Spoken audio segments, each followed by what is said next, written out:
Hello, everyone, and welcome to another episode of the War Report. We have plenty to cover today, quite a bit out of Ukraine. Of course, we'll cover some news out of the Middle East, even some East Asian news, touch on Europe, touch on some of the, I guess you could say, domestic U.S. news, and just speculating basically on the election as one does this time of year. But with all that being said, I'm going to hand it over to you, GSP, to Yep. give us some more substantial updates on the front in Ukraine. Sure. Of course, a lot has happened. Many of the trends that we were talking about on the last show continue, uh, both in the Donbass and in Kursk. So the first map by South Front demonstrates in yellow the territories that were gained between July 21st and August 21st by the Russians. So you can see that the Pokrovsk Ochertina salient is the largest one. But then right to the east of it is the Toretsk, New York front. And of course, we know that that front has had a lot of development as well in the last 48 hours. Yesterday, the Russians completely captured New York. We'll have close-up maps of that. Um, and I'll go through some of the significance of it. So, but let's start off with Donbass in an area that will play a crucial role in cutting off Ugledar, which is even further south than this town. And the town that we're talking about now is Konstantinovka. So if you go to the first slide, this gives us a general idea of where it's located. In the top right-hand corner, you can see the suburbs of Donetsk City.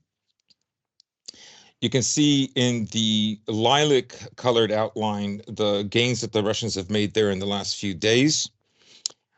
Interestingly, especially the big gain at the bottom, that represents the westernmost edge, the cutting off of one of the highways that links with Konstantinovka and Ugledar. And if you look at the red outline, that is an area north of Konstantinovka that the Russians have just captured today. So if you go to the next slide, slide number 3 from the top, um, you can see that the Russians have basically captured about a third of this area. They have a toehold in the dachas, which are just on the northern side of that reservoir. And the lilac outline indicates the part of the town itself that the Russians have captured. Now, this was, I think, on the last show we discussed that the Ukrainians claimed something like 54 armored vehicles, 30 destroyed, but really all the anecdotal evidence kind of shows that there were probably between 8 to 12 vehicles. About a handful or half a dozen were destroyed or damaged, but the Russians did managed to have a toehold into Konstantinovka, and then they expanded on that in the coming days, and it's just kept growing. This is also another town where the Ukrainians stationed there have said that this is a town that will probably fall, and that they're moving to the town next to it. So that's Konstantinovka. The Russians are interested in moving westward to cut off Ugledar's connection with the northern part of Donbass and isolate it from Zaporozhye later on. The next slide, slide number 4, gives an overview of the Pokrovsk salient that the Russians have been developing. As you can see, lots of big gains in the last week. They are now far closer to Pokrovsk than they are to, let's say, um, Donetsk or Avdiivka. And you can see Pokrovsk right there in the upper left-hand corner, just a little bit Yes. down. Yeah, I should have um, uh, marked it. Give me a second. I might be able to mark it. Okay, if you have an updated version, I'll post that one. But Yeah, if you. Okay, so I'm updating it now just Okay, so people perfect. can see. I'll go ahead and swap that one out. But do continue. Yeah, so it's right at the bottom of all the other slides. So you can see how close they are to Pokrovsk. They are just under 10 kilometers, which is roughly around 6 miles from Pokrovsk. But what the Russians are going to do here, and you can see that with their focus on the southern flank, is they're going to start moving further south because there are still many fortifications there. And the thing that you want when you're creating a salient is for it to never be too narrow, because then it becomes like an artillery fire bag where you're being bombarded from three different sides. And when you do want to make an advance, and it's not just something that is uh, uh, to test out the weaknesses of your enemy. You want it very broad. You want as broad a front as you can muster. So that's where Pokrovsk is. I mean, sorry, that's where the front towards Pokrovsk is. If we go to the I believe the fifth slide from the top, um, it gives you a clearer view of where they're focusing. They're going to keep, like I said, they're going to keep moving further south. The west southwestern most extent is it's close to another kind of salt mine. It's a kind of an earth heap that the Russians will be very interested in taking. They have taken various villages lately, like Mikhailovka, Novozelanie, Orlivka, Zhenanya last week. So, and as far as I understand, they're on the outskirts of Pish or Piche now. But what they're going to want to do is they're going to want to force the Ukrainians out of this southern pocket that you see, uh, get rid of those fortifications, because as they move westward, following the railroad tracks and underneath the railroad tracks, there's fewer fortifications there. There are, but there's fewer of them. And if you want to go to the next slide, that gives you a kind of a close up of the fortifications that the Russians have had to overcome. Now, the Russians are moving at a much faster pace than they were a month or two ago. So that lets you know that there are just fewer Ukrainians defending this area. And that would suggest that the Ukrainians have begun moving troops out of Donbass, including those that are protecting Pokrovsk. And we know which brigades that they're probably moving out. We know the 47th, we know the 80th, the 82nd. There are others, but these are the elite NATO trained troops. They are not trained for 2 or 3 weeks or even a month. They're trained for several months. They're trained out of the country. Yes, these are the ones And that they've shipped out to the UK, Germany, yeah, even the US in some cases. and if I remember correctly, the 80th and the 82nd are part of that Burgundy group of brigades that were used, just like the 47th was used for the Zaporozhye Ukrainian counteroffensive last year. Yes. And now the role that the 47th eventually took on was to fight mostly in Avdiivka and Chasiv Yar. And the way we explained in the previous shows, you get the grunts, the guys that are barely trained in the trenches, and if they can't manage to hold on, then and the Russians come into those trenches, then a counterattack will ensue by the Ukrainians with the elite units. Recall that in the fighting for Avdiivka, you saw those Abrams tanks getting hit. Now we have at least 20 archived images, separate images, not the same image twice, of the destroyed Abrams, two more Challengers in the last week or two, in the Kursk incursion, as everyone is calling it. So Those are the elite units. They are given the Bradleys, the Strikers, the Madars, the Challengers, the best equipment that NATO has. And these are also the ones led by officers who have no prior Soviet experience, and that was one of the big That's selling right. points. That's yeah. I'm glad you brought that up. Yes, exactly.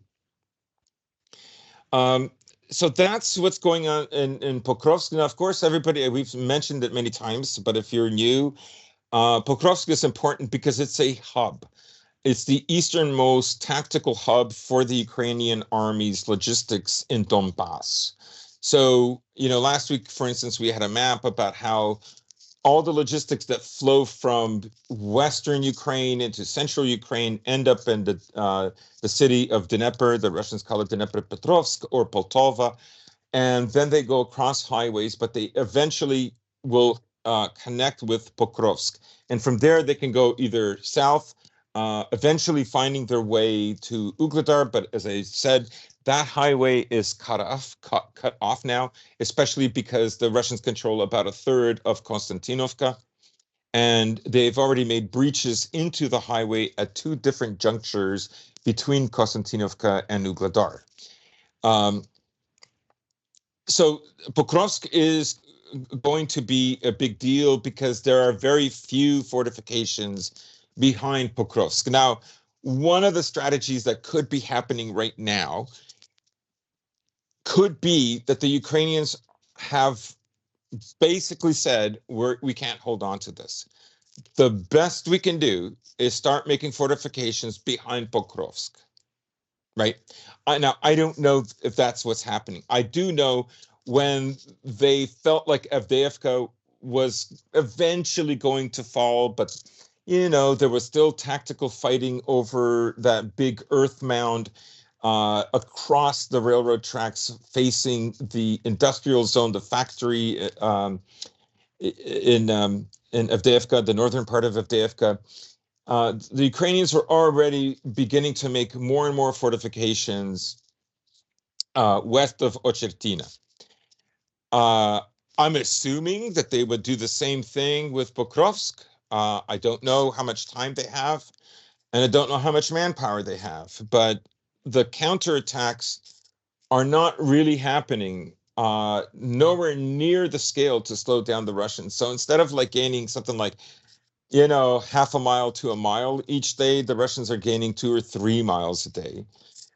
Yes, it's still small compared to what the Ukrainians are doing in Kursk, but we'll get to the strategy that we think is happening in Kursk. So the next slide is the Toretsk, New York agglomeration. This is an area directly north of Donetsk city and very close and west of Gorlovka. The Russians captured New York yesterday, the entirety of it, and they made a small incursion to the town next to it. But honestly, it's all one agglomeration, if we're being honest. Maybe some of the most important salient aspects about this about these new gains by the Russians is they took two Earth mounds. These are quite high, by the way. They're the highest peaks in the entire area. So if we go to the next slide, which is a close-up of Toretsk. So I think maybe you haven't done the one I was talking about. It doesn't have an Oh, okay yeah, finger. sorry, I forgot to update those. But Okay, so I update did get that. those, yes. Okay. So this close-up, let's take a longer look at it. You can see in the lilac outline that within it, the Russians have captured two giant earth mounds. These are very important because there were all kinds of fortifications around it, which are represented by the yellow lines. You can see that the city Toretsk itself does not have many fortifications except those on its periphery. And Within then it, this one, yes, Toretsk, right there, is in about the center of the map. yes, absolutely. And now within Toretsk, especially in the west and in the south central area, you can see really big mounds, right? So there's lots of mounds still to overcome for the Russians. But right now, I would say that some of the worst mounds that they could have taken have been taken. Probably the mounds that are going to be the hardest, that the Russians will try to have to move around, because there's some areas here that are they're very low lying, and the Ukrainians would be able to spot what they're doing. So it's not this is not going to be necessarily an easy fight, but it will probably be faster than Avdiivka. The size of New York and Toretsk is about the size of Avdiivka. It's about the size of Bakhmut altogether. So it's not a small place. It has a lot of industrial quarters, which is kind of typical for a lot of these Donbass cities, and it has been like that ever since the Russian Empire and then into the Soviet Union. So that is the Toretsk New York front. Now let's move to a front that's kind of been static for quite a while, and this is Chasiv Yar, which is just north of it. So Chasiv Yar, you can see that there's been just a little bit of movement. South of Chasiv Yar itself, you see a little lilac and some red and Kleshevka. Now, the important thing about this area is that it has a canal that divides divides Chasiv Yar from the micro district, which the Russians captured, I believe, at the end of June, and Yes. Chasiv Yar, the city itself. This is the highest peak in the Donbass, so it's a very strategic site. If we go And to the it's worth next slide, noting we can. once again, it was one of the outposts that the Germans did have on the Eastern Front. Oh wow, I didn't know that. Chasiv Yar was, I mean, we're not talking anything major, but with that height, it is something that did see, I don't want to say major, but significant fighting over in the Second World War, if I have everything straight with that. But moving on to the next one, as you were saying. Yeah, so this is a blow up of the gains that the Russians have made for themselves today. You can see that there's this big block that they've captured along the what are I think railroad tracks, or maybe part of the canal system. I don't think it's the canal system. I could be wrong, but you can see that they've captured some of the residential and some of the forests. Now, to the right of that, you can see where they had the original incursion, the small toehold into the city proper. They got pushed out in some of those areas, and that's why the situation looks as it does. So the Ukrainians are still trying to hold on to Chasiv Yar as long as possible. If you look now, where is the water canal? Okay, so if you look at where the yellow fortifications are running roughly on a north west to southeast axis, that is the water canal. And that water canal goes all the way to like Gorlovka, Toretsk, New York, as we were talking about. And it goes all the way north towards like Kramatorsk and Slavyansk. So the idea is that the Russians want to capture as much of that, particularly south of Chasiv Yar, linking it with Toretsk. Now, north of this region, we come to the area of Solidar that the Russians captured back in at the end of 2022 and beginning of 2023. I believe, end of December, early January, and Rozdelivka was captured in June and July, somewhere around there. Yeah, Rozdelivka, you can see on the bottom left-hand corner, that's where that town is. Now they're moving along railroad tracks. The Russians continue to use railroad tracks all this year for advancement. So they've captured these farmers' fields.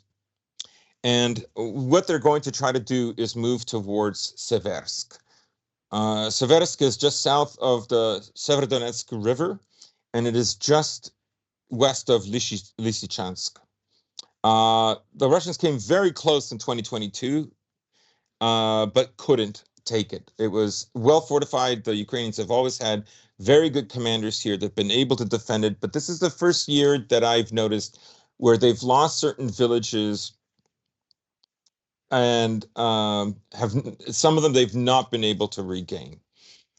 So that's the situation in, let's say, the Rozdolivka Seversk front. Now we move further north, way up north, towards Kupiansk.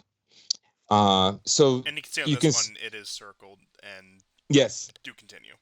yeah. So now honestly, this has been a sleeper. I haven't noticed this in the weeks, and of course, with the situation with our family, and I couldn't do the shows, but you can see that this is massive salient that the Russians are opening up, and you know exactly what they're trying to do. They're going westward, and that area of patchy forest within it is the Severodonetsk River, and they're going to want that as um, basically a border, an obstacle for the Ukrainians to, re-attack into the Lugansk, Kharkov front. If they reach it, then this entire pocket, from the circle, and as you can see, this pocket, this crescent shape is developing. That becomes it will be under pressure of being encircled. So that's the situation that the Russians are developing in this area. And really, like, they've had successes all over the front, and I would say for the whole year, but it has particularly sped up since, I would say, July. And again, ever since Kursk, I would say the Russians are moving even faster. So let's do a Oh, little of bit of course, a, that's why they launched Kursk, and yes, we'll get into that. But yeah. So that there's a that'll close up. goes back to the Sumy front, which has been delayed for the time being. But we'll Yeah. get more into detail about that right now. So now you can see a much better blown up image, as it were, of the salient that the Russians are developing. You can see it's large, it's broad, it's not narrow. It will be difficult to. You can put in more men, but spread them over a larger land area. That will reduce the amount of casualties. And that's why you can see the gains are all north-south at this particular moment. When they feel that they can push further, it will go along an east-west axis.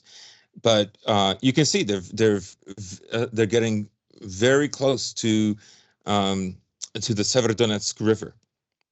And these are areas that at one time the Russians did control in 2022. So that's it for for the Ukraine front. Now we can move into the Kursk front, and now we can see the kind of gains that the Ukrainians have made. They've developed, they've spread further out. It's a larger area than before. And I will The say, just for starters, just to give everyone some context, because I feel like in a lot of analysis I've seen of this, it has been pointed out.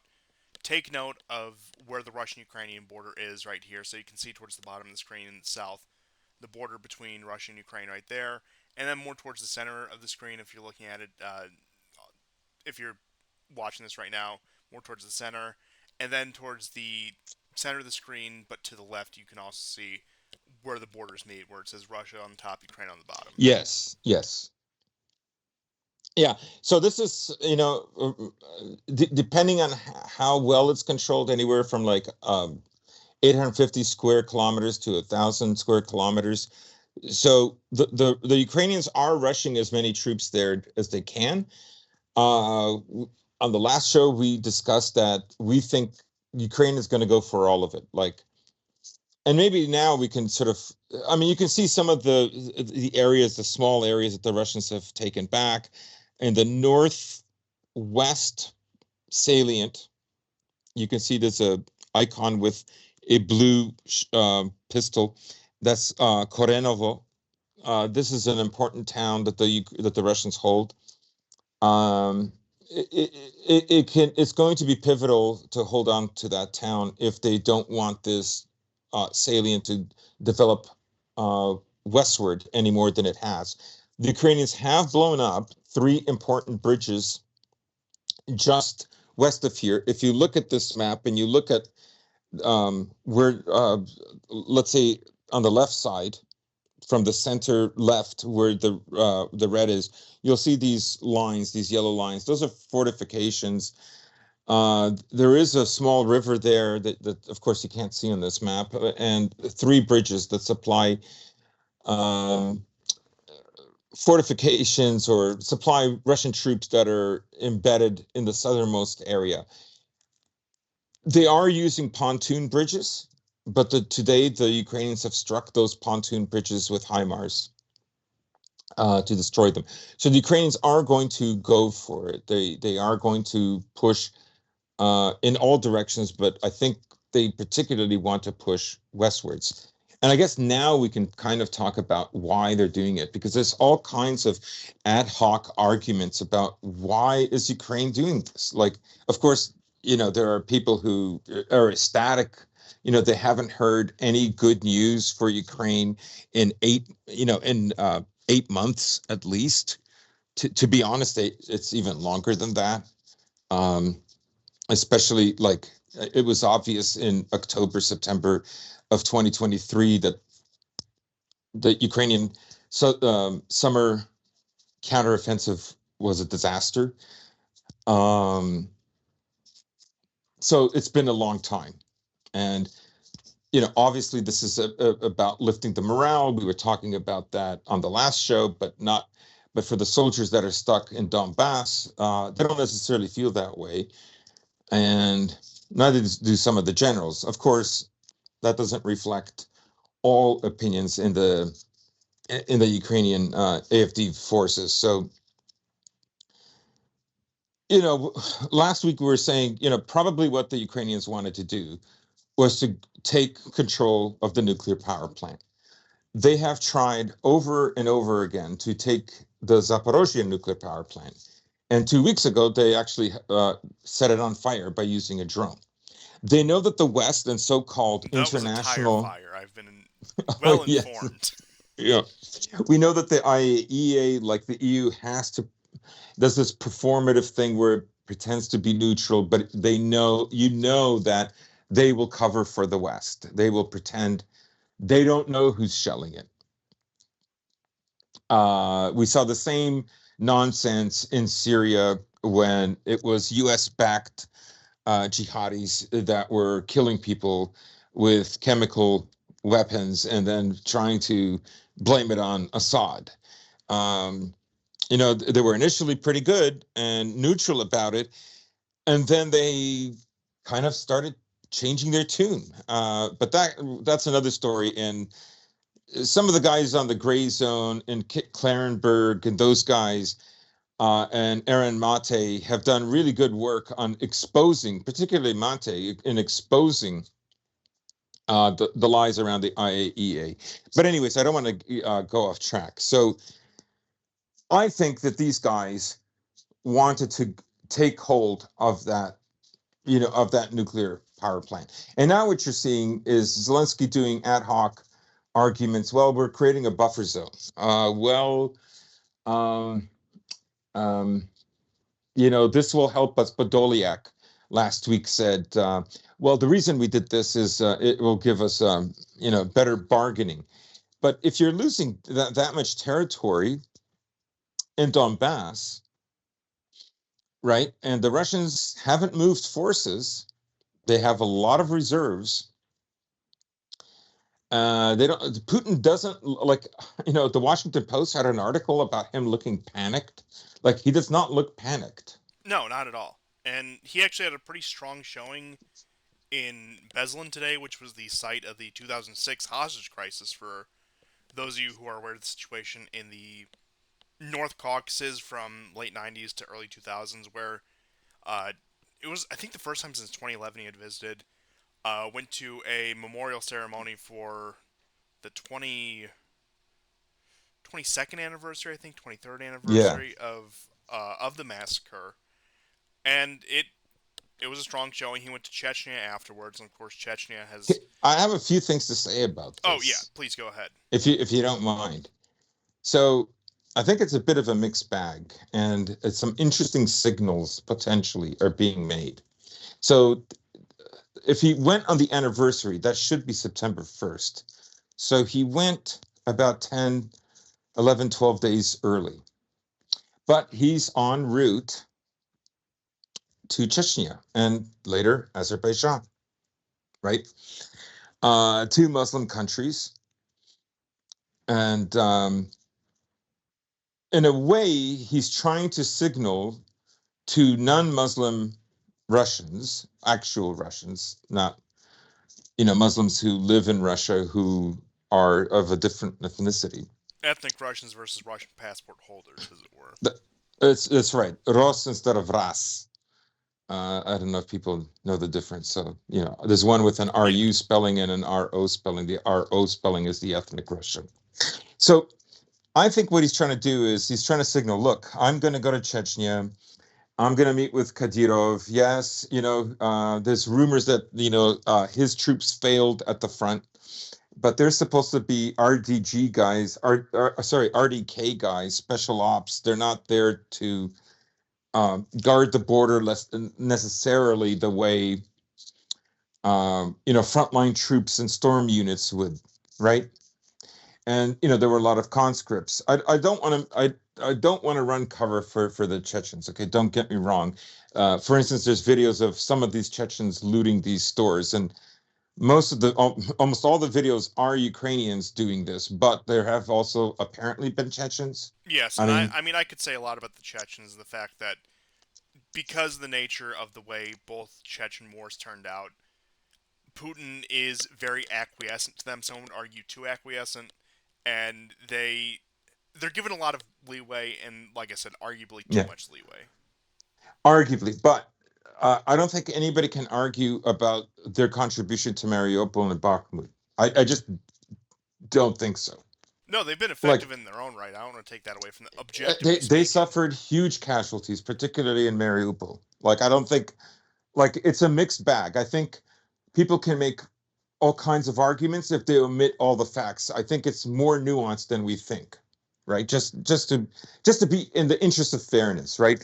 But he's going there, and I think him wanting to pay tribute at Beslan 12 days early is his way of signaling to the ethnic Russians, look, I'm not betraying you guys. I want you to know that no matter how close I get with these guys, with these bastards, I'm I want you to know that I'm on your side, that we're never going to forget Beslan, right? Because of course later he's going to meet with Aliyev, and we'll talk about this with Aliyev in Azerbaijan. And Azerbaijan has said that they want to join BRICS, which is a very, very big deal. So I think that's the signal that he's going for. That's how he's playing this. That's the symbolic language that he's conveying for the camera. And he's not panicked. He's not scared of the Kursk incursion, like taking over densely populated areas. Like now, the Russians did lose Suja; they couldn't hold on to it. I believe this settlement with the other villages around it is between 4 to 5,000, if I'm not mistaken. There are Russians that are infuriated that they haven't driven the Ukrainians out. I don't think the Russians planned this. Um, what do you, I feel already self-conscious that I'm monopolizing this whole thing. So wouldn't you No, take it's hey, over? it's it. You got a lot to say, and I think you're making some interesting points right here. But just to return to the issue of the Kursk incursion, I do think that in many parts you can attribute this to a security failure on the part of Russia. I don't think they were trying to lure them into some sort of trap so they could close in and encircle the best units. I think the Ukrainians are throwing away invaluable resources in both terms of manpower and vehicles and other military equipment that could be much better used on the front, especially with the areas that are collapsing right now. That's not to downplay that. And I did talk about this, I think it was about 2 weeks ago, the last solo episode I did, where there's a number of reasons they could be doing this. And I think the power plant theory was looking more and more reasonable. But right now, it does seem that the primary goal of the Ukrainians is just upping the ante when it comes to the terror campaign that they've been trying to wage for about I would say regularly for about the past year or so, going back to the initial strikes on Belgorod, which I know you had Bryansk all the way back in Yep. 2022. Belgorod has been hit several times as well. So it does seem like an escalation of that. And then you also look at the drone attacks in Murmansk today. The speculation on that, now I don't want to say anything definitively, but the speculation on that is that the drones had to either be launched from collaborators inside of Russia or from Finland or the Baltic states, which, given the flight path, given the type of drone, it does make sense. This isn't the first time we've seen something like this with some strikes. I believe it was in Pskov where it was speculated that the drone probably took off from Lithuania. So Yep. it has been the involvement of NATO states or NATO aligned states, as it were, or collaborators inside of Russia, upping the ante with these irregular attacks. And while, yes, you do have the Ukrainians gaining ground, you do have them taking some villages, taking some territory, and not budging, you do see that there has been some Russian pushback. It does seem that for now at least, the bulk of the offensive has been halted. What you do see in that is a continuation of, in my opinion, these irregular attacks. And I don't think they expect any sort of upper hand in negotiation. Look, perhaps I'm giving Podolyak too much credit, but I don't think he's dumb enough to say, "Here's our bargaining chips. Let's talk, Russia." He might be, for Yeah. all I know. We'll Yep. give you Suja and 80 other villages if you go back to 1991 borders. Like, I mean, Yeah. Putin's not going to go for that, No, no, obviously, it's right? no. I mean, they said it on the second day that there are no peace negotiations from this point over on. And, neither side really wanted any peace negotiations. And maybe um, one thing that should mention is the original general that was chosen to do this mission, he has been sacked because he refused to do it. He said, we do not have all those, the necessary equipment to carry this attack. Because what's the one thing that they're kind of missing, or they're not missing but not using, and that's aircraft. Like the F-16s, there's like what, at least a half a dozen that they could use. Now an Su-27 was shot down today. And I believe a MiG-29 was shot down 2 weeks ago during the beginning of the incursion. Of course, the Ukrainians also shot down a Ka-52 helicopter. But all to say that the Ukrainians, where is their air force? Why are the F-16s not flying? Like this idea that, well, they would, but we're not allowed to fire missiles deep into that's just nonsense. Okay, this entire incursion was planned with NATO. This idea that NATO didn't, Schultz today, the Biden administration, like last week, are Yeah, when the Pentagon trying to. top brass, Biden, his surrogates, Lloyd Austin come out and do this "oh shucks" routine, we didn't know the Ukrainians were going to attack Kursk. Of course they did. The Ukrainian The military, Ukrainians say so. yeah, exactly. But the The Ukrainian Ukrainians armed say they worked on forces, it with NATO. the Ukrainian armed forces have not been an independent organization since at least 2014. Yeah. Or Yeah. beginning of 2014, and perhaps some point onward. But point being, since the restructuring we saw from, I would say, about 2016, 2017 onward, when NATO really started to invest, really came to grips that this war was going to be something that happened someday. NATO took over the command structure. That's why NATO is training their troops. That's why you have Yeah. a constant supply. That's why they spent 8 years building them up for this war before 2022. was in preparation for this exact moment. So you're in a damned if you Just do. look at the trench network. Oh, Just absolutely. look every time I show a map. Just look at how dense the trench network is. But the Pentagon is really in a damned if you do, damned if you don't situation because A, they're lying through their teeth about this, which is to be expected. We all know that this happens here. Or B, this is an increasingly impossibility, but even I'm not sold on it. The administration of just the American military, beyond any president, has grown so grossly incompetent that they had no foreknowledge of this operation. Now, to be clear, I don't believe that. But that is the alternative narrative that they're presenting, that we didn't know. We're just so stupid and grossly incompetent that our proxy state was going to conduct this major offensive that would have ramifications that are going to affect the course of the entire war, even more so than I would say the ramifications of what's happening on the front right now. Because this is just an entire new factor in the mix. This is something that nobody was really expecting, and it has burned whatever few remaining bridges there's been, figurative and literal, frankly, between Yeah, Russia and Ukraine in order for any sort of negotiation. Now, I know, of course, on the surface of it, just for the sake of international image, you have to say, I'm willing to negotiate. But like you said, I think that the willingness to negotiate has long since expired, especially in the lead up to this war. If there's any sort of negotiating capacity, we'd be on Minsk 3 right now. Let's put it that way. The Istanbul yeah. Accords would have been agreed to at this point, but both sides have committed, maybe not directly so, but have implicitly committed that this is going to be the long haul, that they are going to resolve this issue right now. And despite whatever Putin or Zelensky or whoever else from the respective governments might say, this is going to end either in the collapse of Russia or the collapse of Ukraine. And one is far more likely at this point than the other.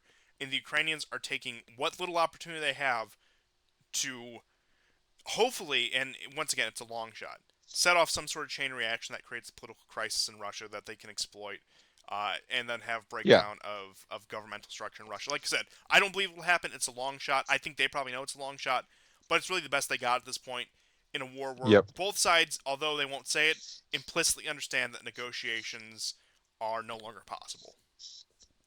I mean, it's even created an uptick in recruits and recruitment. So it's having the opposite effect. The Russians are not fleeing Russia. You have men who are signing up for the war, especially after the Kursk incursion. One of And the reasons that symbolically, they the probably Russians picked have the worst massive place. reserves now. Hmm? Symbolically, they probably picked the worst place to conduct this operation. Yes, because they're not beholden to any numbers that are, um, analogous with the rules of the SMO. Blah blah blah. Like they're fighting in Russia proper. No one's going to pay attention to any of that anymore.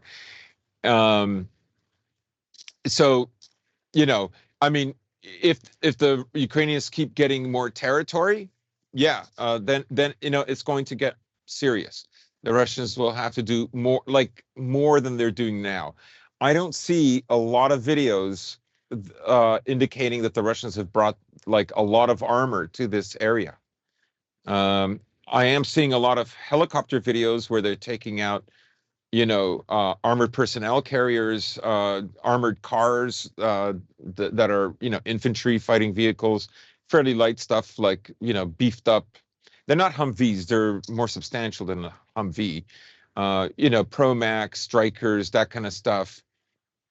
But even stuff like, Coyotes and Cougars, like, the Ukrainian Cossack, these kind of vehicles, right? And you see them like they're totally isolated, just one, two, or three that have been blown out.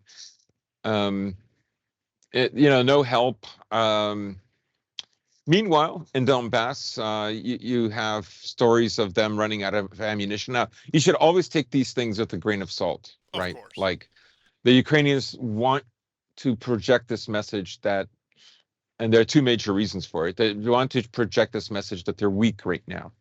One, in order to gain sympathy and support from the West, and two, to try to fool the Russians about their potential, their strength that they have. I think the Russians are probably very aware about just how much manpower there is there, which, current estimates say at least 10,000.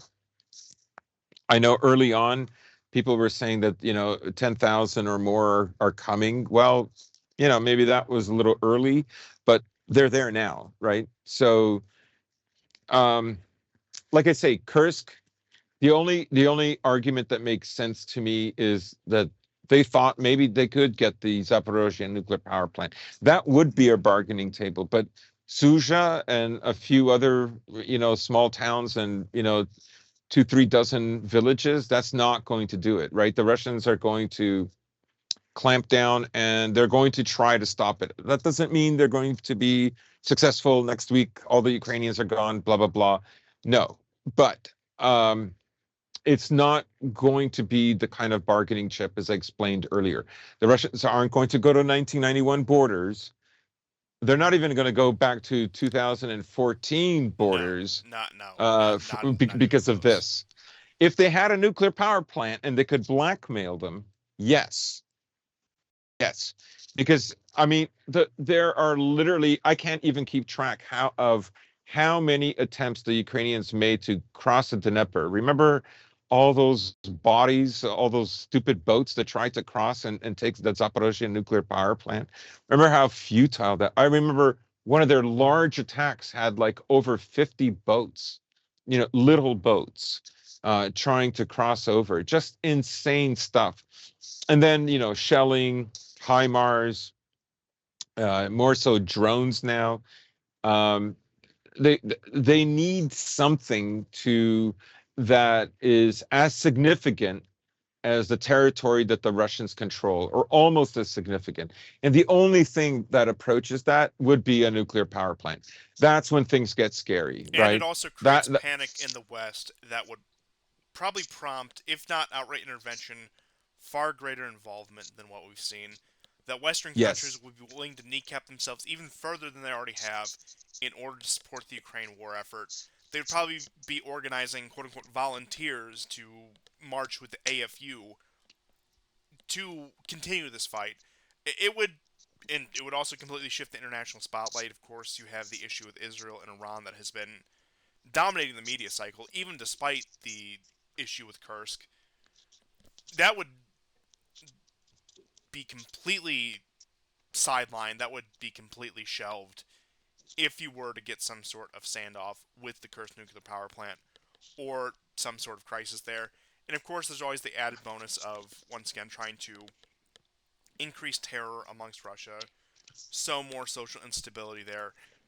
And if a power plant was captured, you could see that ramification where the Russian people do start to lose faith in the current government in order to protect them.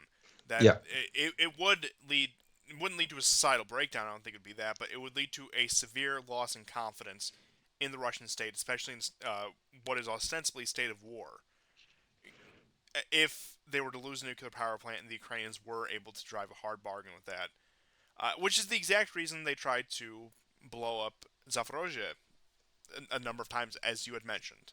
Of course, pin that on the Russians, bring attention to the spotlight there, and it's really the last ditch effort that they have. And also, once again, to return to the reasons that they did this, is I don't think we're getting a Sumi offensive this year. I could be wrong, but given Mm. how much the Ukrainians have punched in, even if we concede this land will all be retaken, the Ukrainians will be driven back across the border.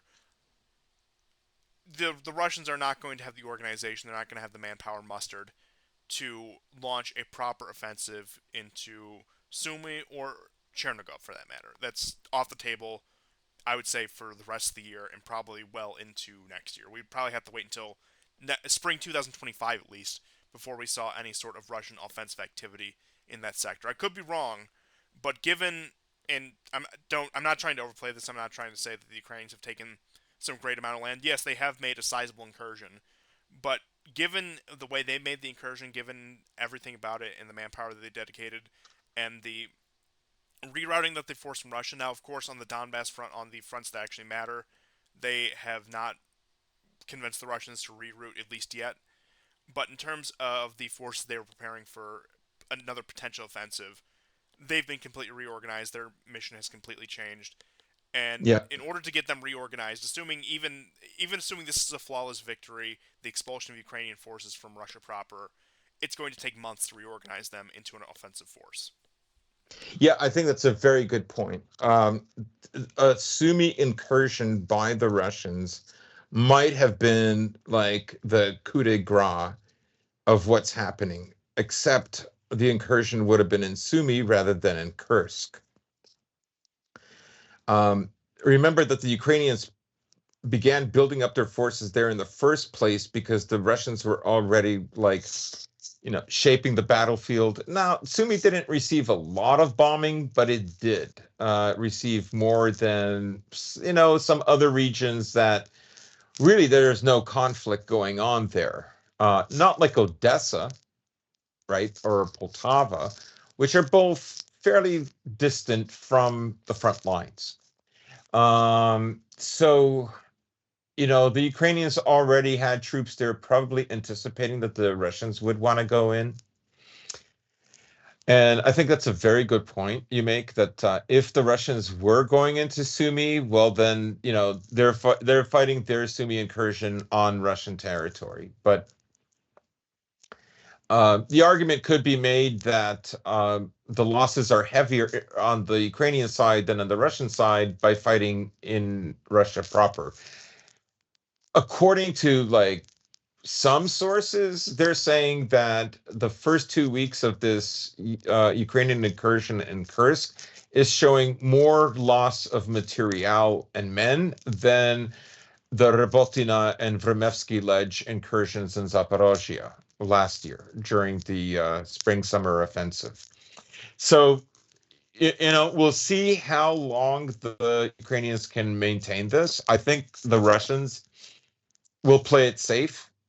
I think there's also the Uh, big question of Ukrainian supply routes. How long are they going to be able to keep these troops supplied in order to even mount a successful defense of the territory that they've captured? Now, you can see from the map that I still have up that they have dug some fortifications. They are there. Yes, they yeah. are starting to entrench themselves.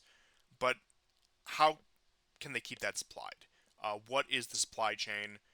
Is it under threat of Russian bombardment? Is it under threat of just any sort of Russian harassment at all?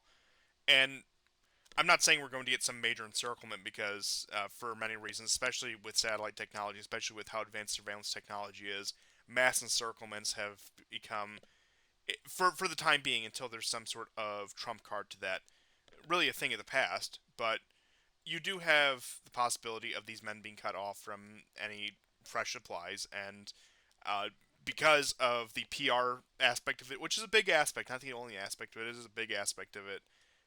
They're ordered to hold the line. They're ordered to hold the occupation of certain Russian territory. So it does. You do have to question how sustainable an effort like this is. Now, I'm sure that, look, you can say a lot about Syrskyi. You can say a lot about Zelensky. You can say a lot about the NATO talking heads in any given Western nation. Uh, they might not be the most clever. They might overlook things. They might be overconfident. But I hesitate to call them stupid. They're not the smartest, but I hesitate to call them stupid. They probably have some at least crude plan in order to sustain this sort of incursion, but you do have to wonder how that plan is going to survive contact with reality and how long something like this will even be sustainable. I know that we're about 2 weeks into this already, but I do have to wonder because we have to admit this is not something that they are going to be able to sustain long term, given the other crises on the front and given just the route of supplies, given just the logistics of it. You look at big picture on the map, even bigger picture than what I have up now. At least from what I see, I could be wrong. Somebody feel free to point this out if I'm overlooking something. I don't see a sustainable supply route for this. Yeah, I mean, we discussed this on the show last week, and that is like, and you also said something interesting. What did you say about the reality of the situation? Or, I mean, as soon as you said that, the first thing that I thought of were fab bombs, dropping on places where the Ukrainians are hiding. Now, I think the Russians are hesitant to do this in the many villages that the Ukrainians have entrenched themselves in. Primarily because it's going to be, like this little area of Kursk is going to start to look like Donbass, right? Completely obliterated. And we said on the show last week that the Ukrainians, in a sense, don't care because, it's going to, the Russians will have to pay for rebuilding all of this. And we don't even know if some of the villages will be rebuilt. That's not unusual because that sort of thing even happened, during and after World War II. So in a way, the Ukrainians don't care because, well, you're going to bomb your own towns just to get rid of us. Um, Sound I familiar? yeah, exactly. Which has been like, the story of Donbass for God knows how long. And of course, Western Ukrainians look at this part of Eastern Ukraine, kind of theirs, but not theirs. It's not theirs if they lose it because it's filled with Russians who they hate. But um, so I think that plays a role. The in 2.5 years of war, that's kind of how things have normally worked out. Um, of course, it's not the case everywhere. Parts of Kharkov and Kiev are badly destroyed. To say nothing of Odessa, um, Mykolaiv. There's other towns that the Russians routinely hit. Um, I do and, have to and wonder in that regard, and perhaps you have some more opinions on this than I do. But putting aside any morality, just looking at objectively militarily, at this point, I figured the Russians would have gone much harder against places in Western Ukraine, like Lvov, like Ivano-Frankivsk, like those cities mhm. that they have no intention, never in 1,000 years, would take because they don't want to deal with the insurgent populations there. Western Yeah, Ukraine, Galicia.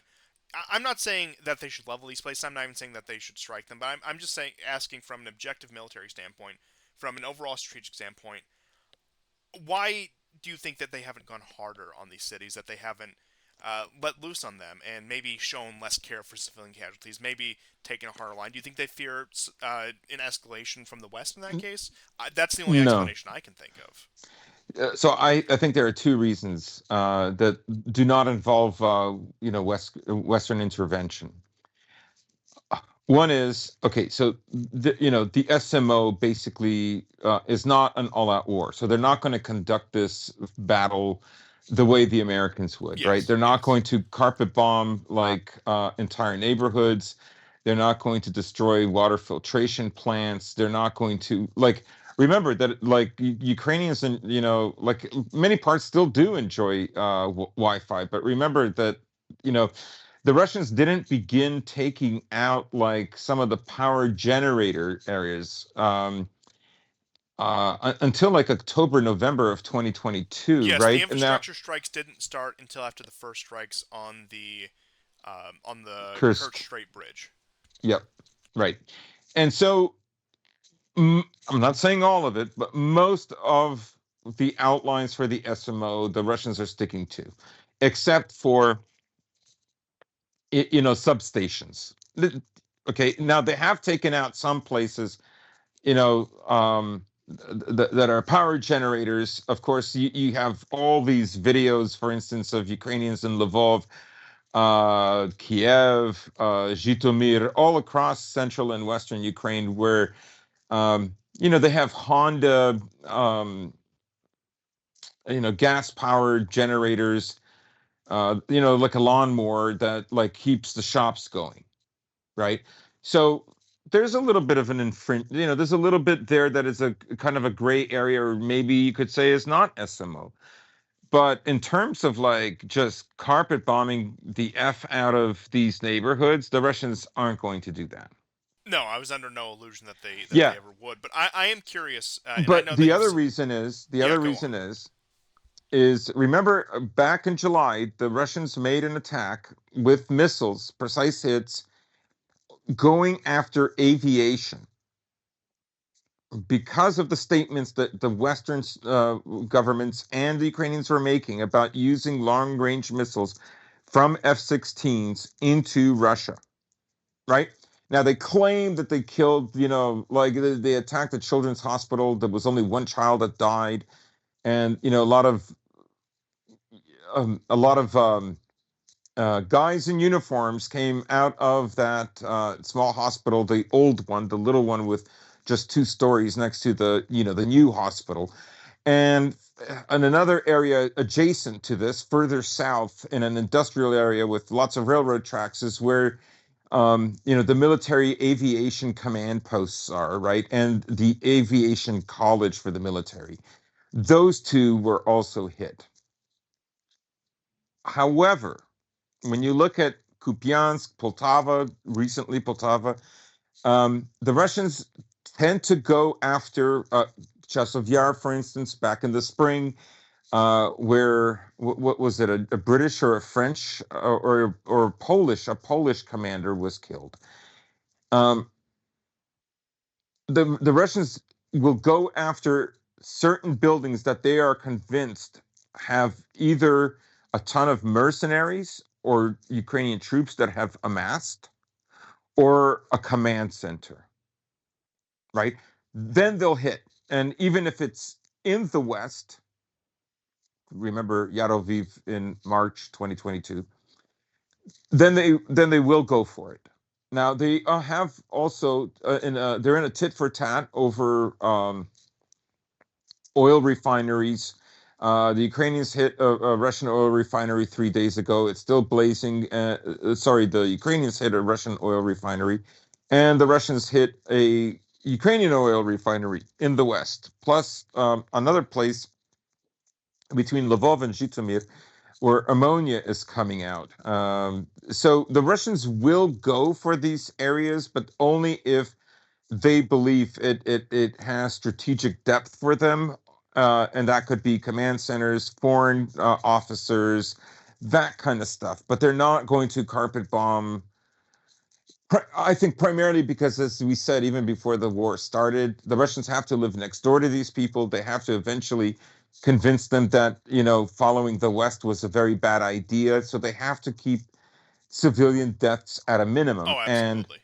and this war, considering its scale, is the most, I hesitate to use the word friendly, but the most civilian friendly that we've seen so far. And, what you see with the Ukrainians, like, I mean, 3 days ago, there was a video of two guys in Vovchansk, in the Kharkov region. The Russians made a small incursion with a small force. They're still embedded there. Now, in the city itself, they were two guys and this border collie, and they're trying to get out. So the Russians drop them a note, some water, a first aid kit, and they start walking. And what do the Ukrainians do? Uh, they shelled them. They killed them, and only the dog was left alive. It's stuff like this, or like when they capture a Russian prisoner and they make him run and they kill him with a drone, or when they kill their own prisoners, like Russians capture prisoners and then the Ukrainians, out of spite, will kill the Ukrainian prisoners. Like these two guys were Ukrainians that they killed, right? They would have accepted help from anybody. They wrote like SOS on top of, like, these houses are leveled. They look like shacks of rubble. They were living in a basement. One of the guys, he was obviously wounded. He could not walk properly. So they walked very slowly. They would have gone to the Ukrainian side if the Ukrainian side would have provided help, but out of spite, the Ukrainians killed them. It's Their very own it's Hannibal directive. Yeah, exactly, their own Hannibal directive, and that's just. I've seen cruelty from both sides. I've seen the Russians and the Ukrainians droning soldiers that are already wounded. They're not going to fight. You don't have to kill him, right? And I've seen that. But if I have to say, like, the soldier begging not to be killed, like he's saying, I'm not fighting, like I'm your prisoner.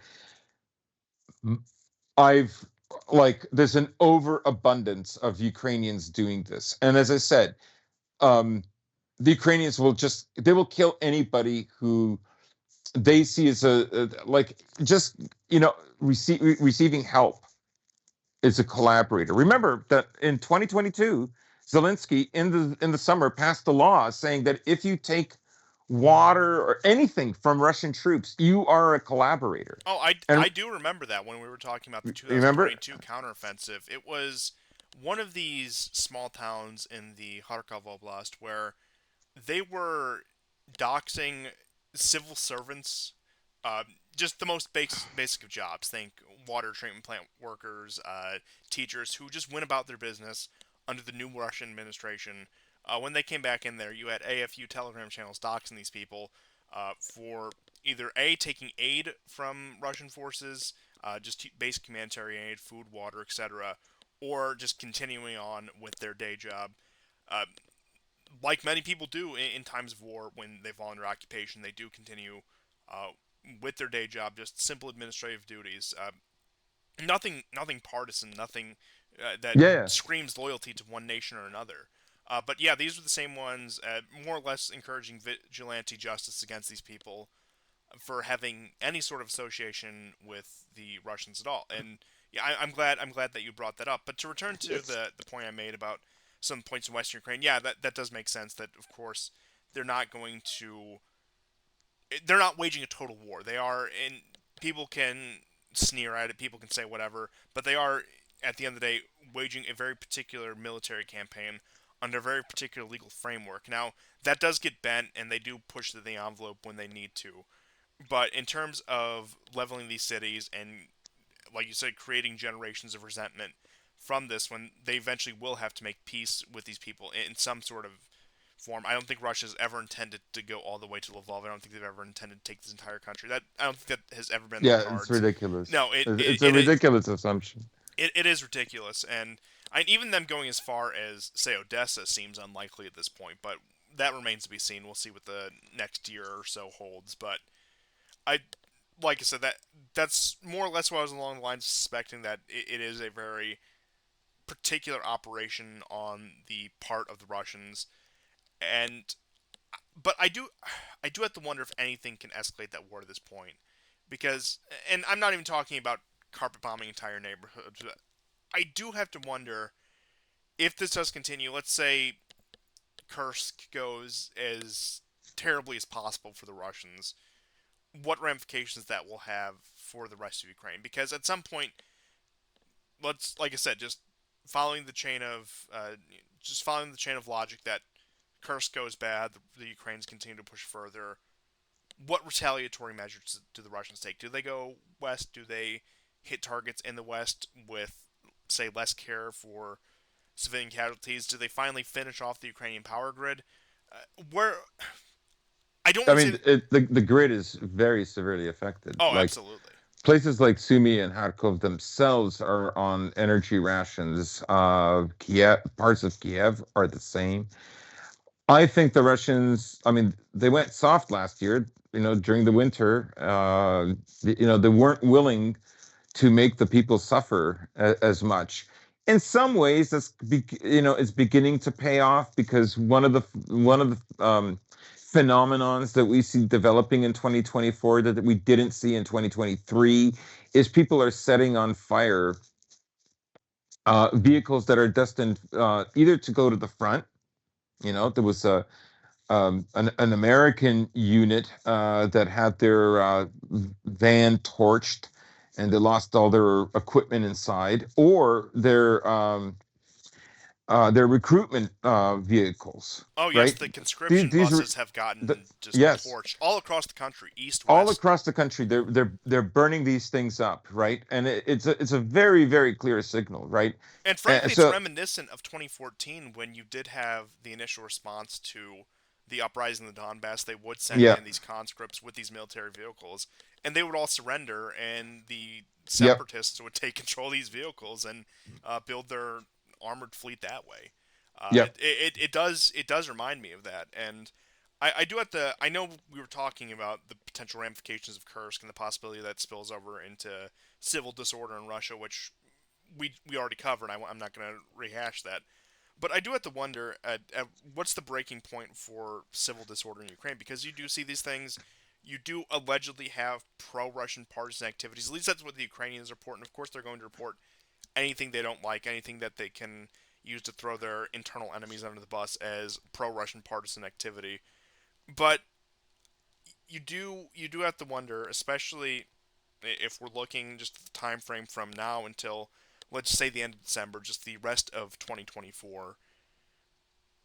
What is the threshold for the Ukrainian population's willingness to be conscripted? You see every day stories coming out, especially if you're on Telegram. I know that it's a Telegram channel run out of Romania. I believe it's like the Valachian Gazette, some name Yeah, like that. But they one of the main reasons I follow them, one of the main reasons I'm in their channel, is because they constantly have these stories of these Ukrainian men who either succeed or try to cross from Ukraine into Moldova or Romania. And I'm talking, I see multiple stories like these a day. Sometimes it's dozens of men, sometimes just a few. They're paying interesting. upwards of like $10,000 USD to get smuggled across the border. A lot of them get caught, a lot of them get away. Of course, there is um, to much lesser degree a similar situation in Hungary, and I know that Hungary has, especially with the way they've approached this war, especially with the amount of ethnic Hungarians who live on the border of Hungary in Ukraine, the situation has been a bit different. But in terms of just an outpouring of men, it's been Moldova, it's been Romania who have been receiving a lot of these people. And you had the speculation from Moldova that we're going to send them back, we're going to end up deporting them, they can't stay here. Romania has been a bit more acquiescent. As I said before, Hungary as well. You don't see anybody crossing the Belarus just because of how militarized the border is, even though there's no active fighting. But and maybe I'm just looking too much at anecdotal evidence. I'm fully willing to admit that. But I do have to wonder, with the protests you see against conscription, I mean, hell, you have the women coming out and like going toe to toe with a lot of these conscription yeah, I've officers seen that too. because the men simply can't go outside because they step outside they're a military age man. They're going into the back of a van and being shipped off to whatever recruitment center before being put on the meat grinder in the front line. It's Yeah, you have like I saw a old. video yesterday of a guy who pulled out a pistol on the recruitment officers. Oh yeah, and there's several of that. Them threatening them with physical force, whether that be, as you said, actually a firearm, uh, just physical intimidation, any other sort of weapon. Where these recruitment officers are just completely lambasted no matter where they go.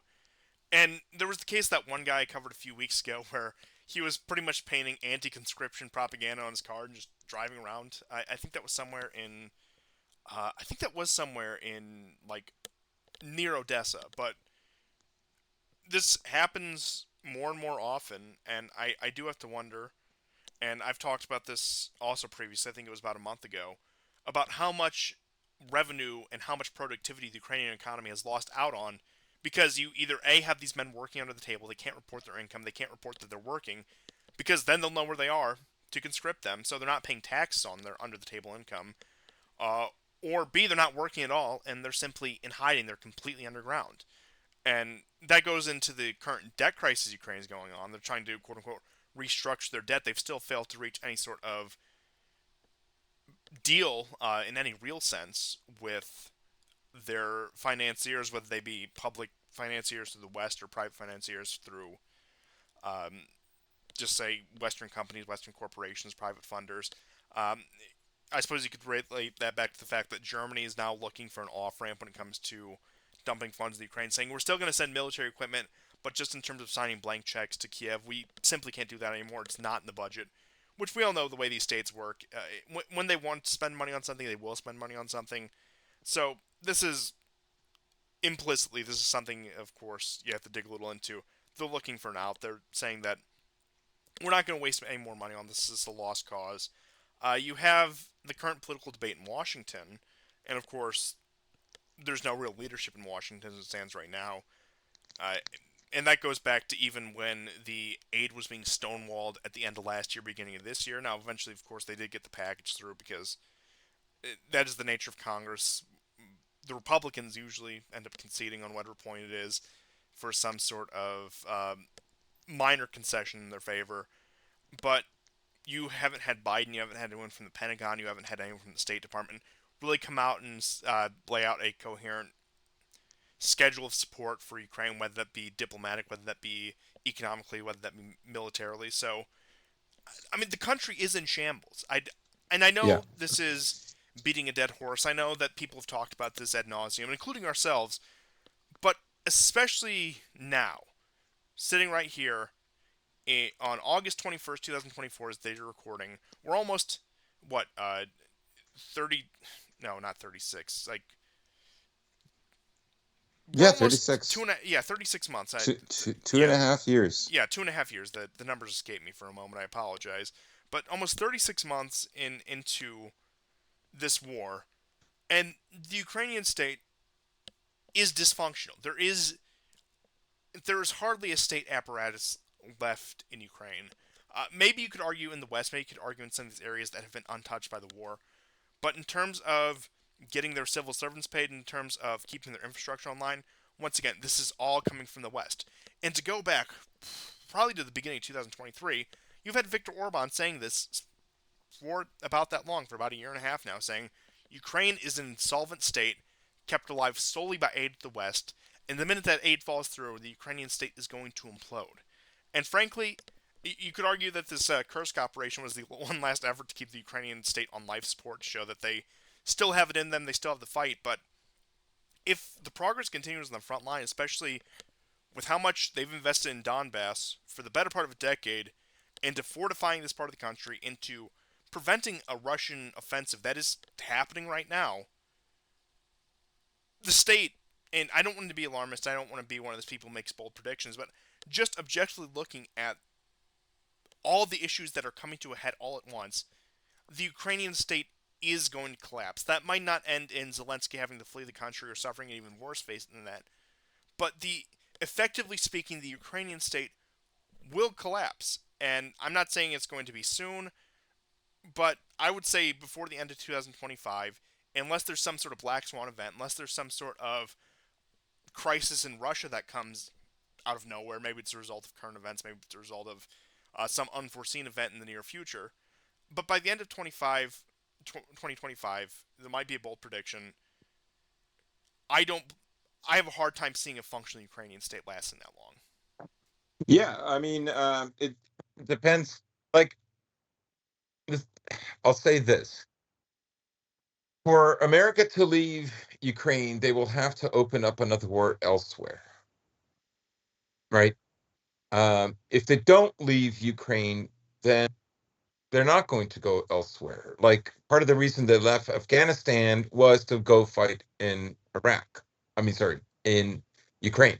And I should mention that this Kursk front, um, you do have stories of English speakers with American accents that have been intercepted, mercenaries fighting with the Ukrainians, very similar to what we saw in the Kharkov counteroffensive back in September 2022.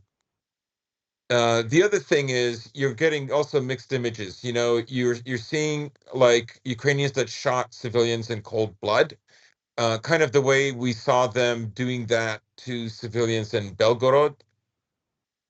And interestingly, there was no revolution in Russia that didn't oust Putin because of it. Uh, because I think Russians understand that this war is really the West against them, that it would not make a difference if it was Putin, right? Like, ultimately what the West wants is a leader that would literally be worse than Pashinyan, and there's just not enough Russians who want that. Um, the other thing that should be mentioned is, you have Russian citizens that have been brought into Ukraine. Of course, they're going to be used for bargaining. Will it be to free, they desperately want Azov prisoners freed, but they're not getting them. The Russians messed up when they freed those five Azov leaders, but the other guys, the grunts, so far they're not being released. The other thing is, then you see images in Suzda, for instance, where these are Russian citizens. They seem unbothered. This is the Italian crew that went there. Now, apparently, the Italian crew has been reprimanded. I forget exactly what they did, but they were in there very soon after the Yeah, they Ukrainians gave the had been. interview to the guy with the very obvious SS patches and then played dumb about it. Yes, yes, yes. Um, I forgot about that. But they're interviewing some people there, and they're going, "Yeah, the Ukrainians are fine. Like they're not doing anything nasty to us." So you know, but on the other hand, you have them like killing some people in cold blood. So like the pregnant woman, for instance. There was an interview on Patrick Lancaster's channel about that. So kind of a mixed bag, but I think the Ukrainians, after the initial push, are trying to win a propaganda war. You know, by using all their willpower, like not to torture and kill civilians.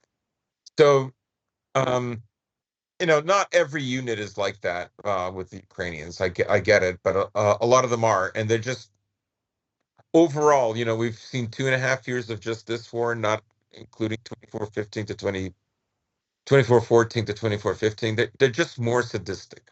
I'm sorry, but they just are. And anyways, I kind of went off topic.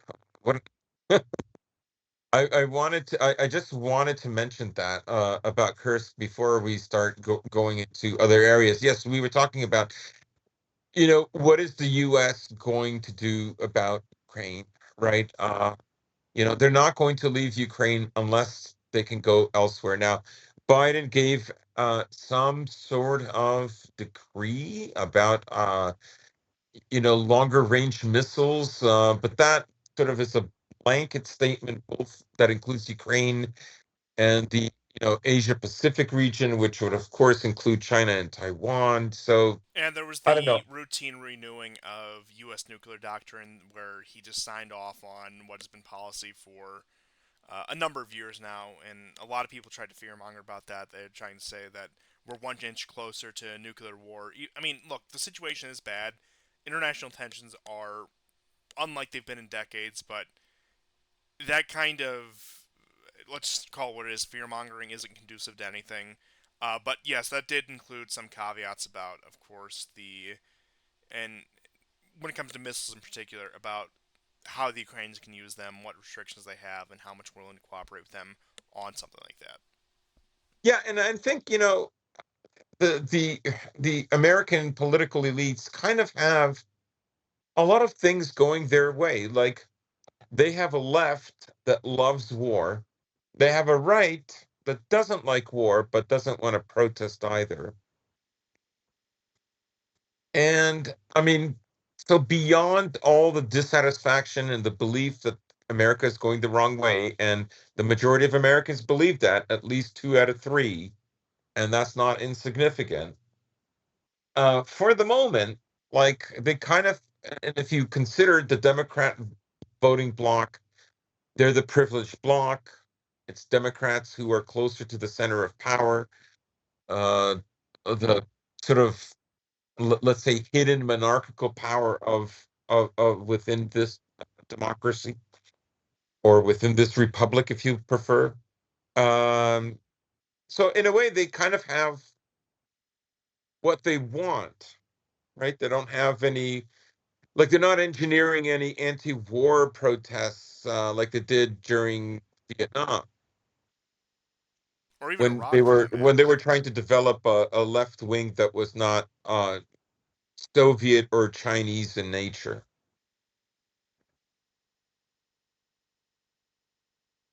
No, but you do make a good point. Well, we do sit here, and while, yes, a lot of what we say and a lot of what other people say does have a point about America's decline and about the situation America will face in both the short term and the long term, as it sits right now, when it comes to any level of significant dissent, that's more or less been quashed. Like you said, the left is fully on board. They are the party of the regime. The right wing are okay playing the loyal opposition for the most part. You might get some more energetic opposition, but in terms of anything substantial to oppose the current course of the country, the current course of the American project, if you will, it's non-existent. Uh, Yeah, the, look how unbalanced it is. Can you imagine? Can you imagine Netanyahu? doing what he's doing right now in Gaza, can you imagine him doing that 20 years ago? Oh no. It's unfathomable, 20 right? years ago, the Israelis were withdrawing from Gaza. Let's keep that in perspective. Yes, right, right. Even George Bush Jr. had more balls than Joe Biden, um, who was a Republican and a stooge for the regime. But that's how much things have changed. Like, the Lancet, which is I'm not talking about the Russian drone. I'm talking about the British medical and science publication. They estimate, because like everybody's talking about, 40,000 dead, if you believe Hamas. Well, I mean, the Lancet basically is saying, and now we finally have, UN observers going in. We'll see how honest they are, but the Lancet believes that the real number of dead is not 40,000, but something like 180,000, because the argument that they make is that the 40,000 that you're looking at are like confirmed identities of people. You And know, they've been quite literally vaporizing people.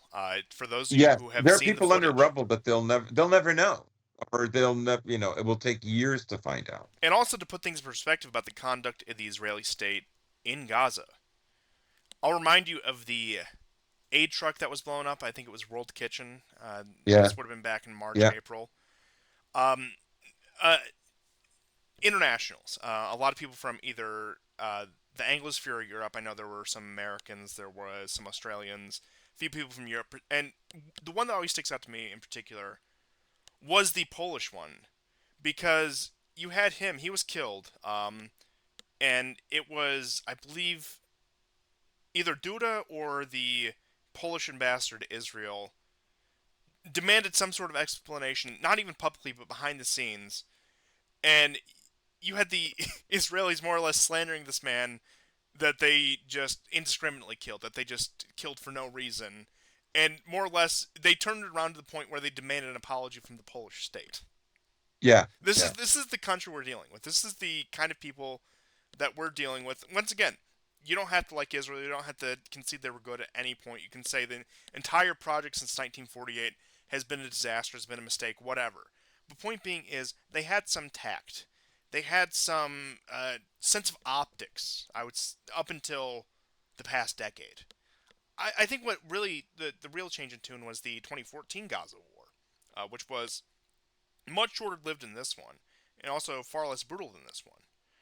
But although the Israelis did go in and just they instigate that one and killed of course they did. 2,000 Ukrainian, sorry, 2,000 Palestinians. Uh, so it's not like all of this started October 7th. I mean, it's like when, like, just think of it. Democrats are so well, like, it just boggles the mind. They act like these last 4 years, Trump was in power. You know, we're audacious enough to hope. You know, what are you talking about? Like, you were in power these last 4 years. So, you know, they're willing to just let a genocide happen in Palestine, something no Democrat was willing to do in the last 25 years. None. Like, there would have been more and more protests.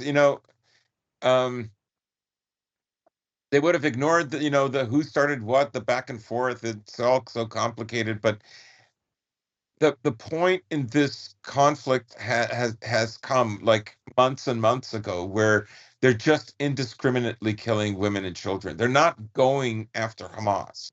Okay. And you look at the IDF casualties; they are not succeeding in uprooting Hamas because they are still fighting. The Hamas forces that are still within the Gaza Strip are still conducting, in my opinion, and the opinion of many others, probably you and probably quite a few people listening to the show, a very successful guerrilla campaign, all things considered.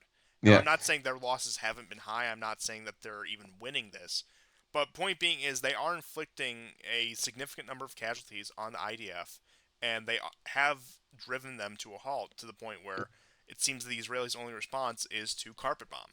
And which causes civilian casualties, which once again does not uproot the supposed goal of this operation. And as Yeah. we all know, Hamas we are the we can go back. tunnels. They're not Yeah, like, yes, they go into the buildings momentarily to attack armored columns, but they're not like they're in the tunnels. You're going to have to go in the tunnels oh, and of course the if you. Israeli conscripts, they're that scares the piss out of them. Just to put it in, it's really only way you can put it. They do not want to go in the tunnels. They do not want to do what the U.S. had to in Vietnam and have to fight in that close quarters combat, especially vis-a-vis the people who built these tunnels and have these tunnels probably just stocked to the brim with weaponry, with all kinds of traps. It would be a bloodbath for the IDF, and they Yeah, don't want that.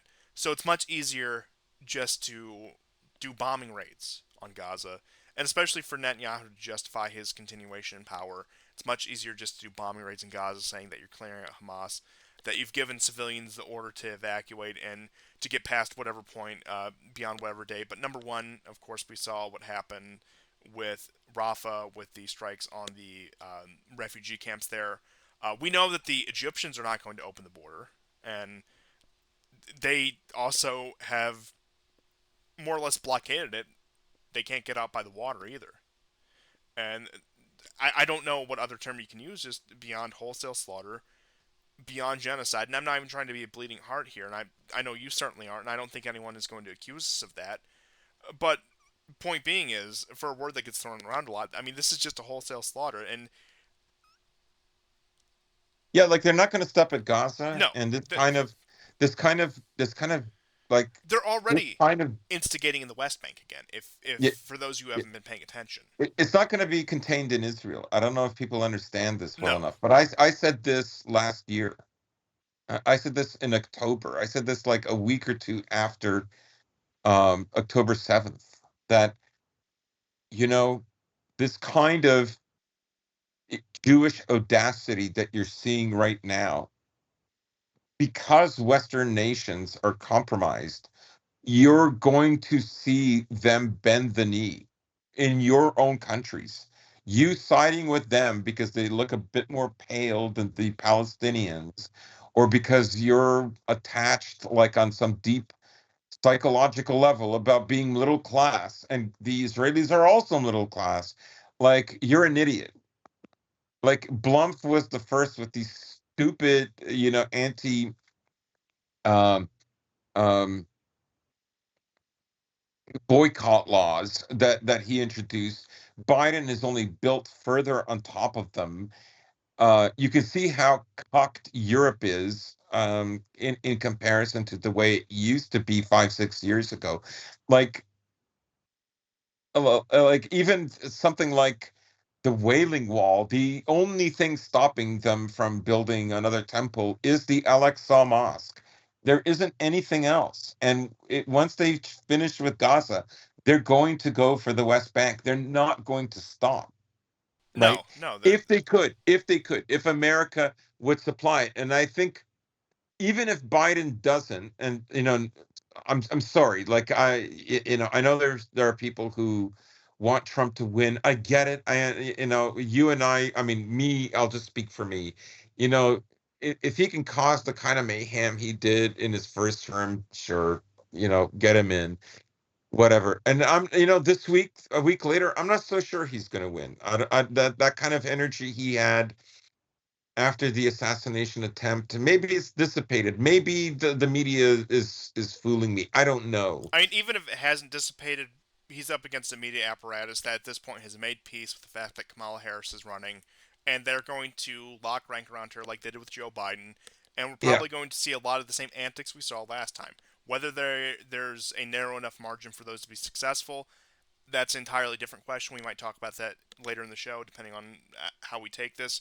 But yeah, I agree with you that at least the public image that Trump is being presented with through the media, through whatever, does not exude the kind of energy that it did even 2020. Maybe it's there, but like I said, the media apparatus is so trained in dealing with him now, they know how to snuff out any sort of victory with that. But to continue with your point.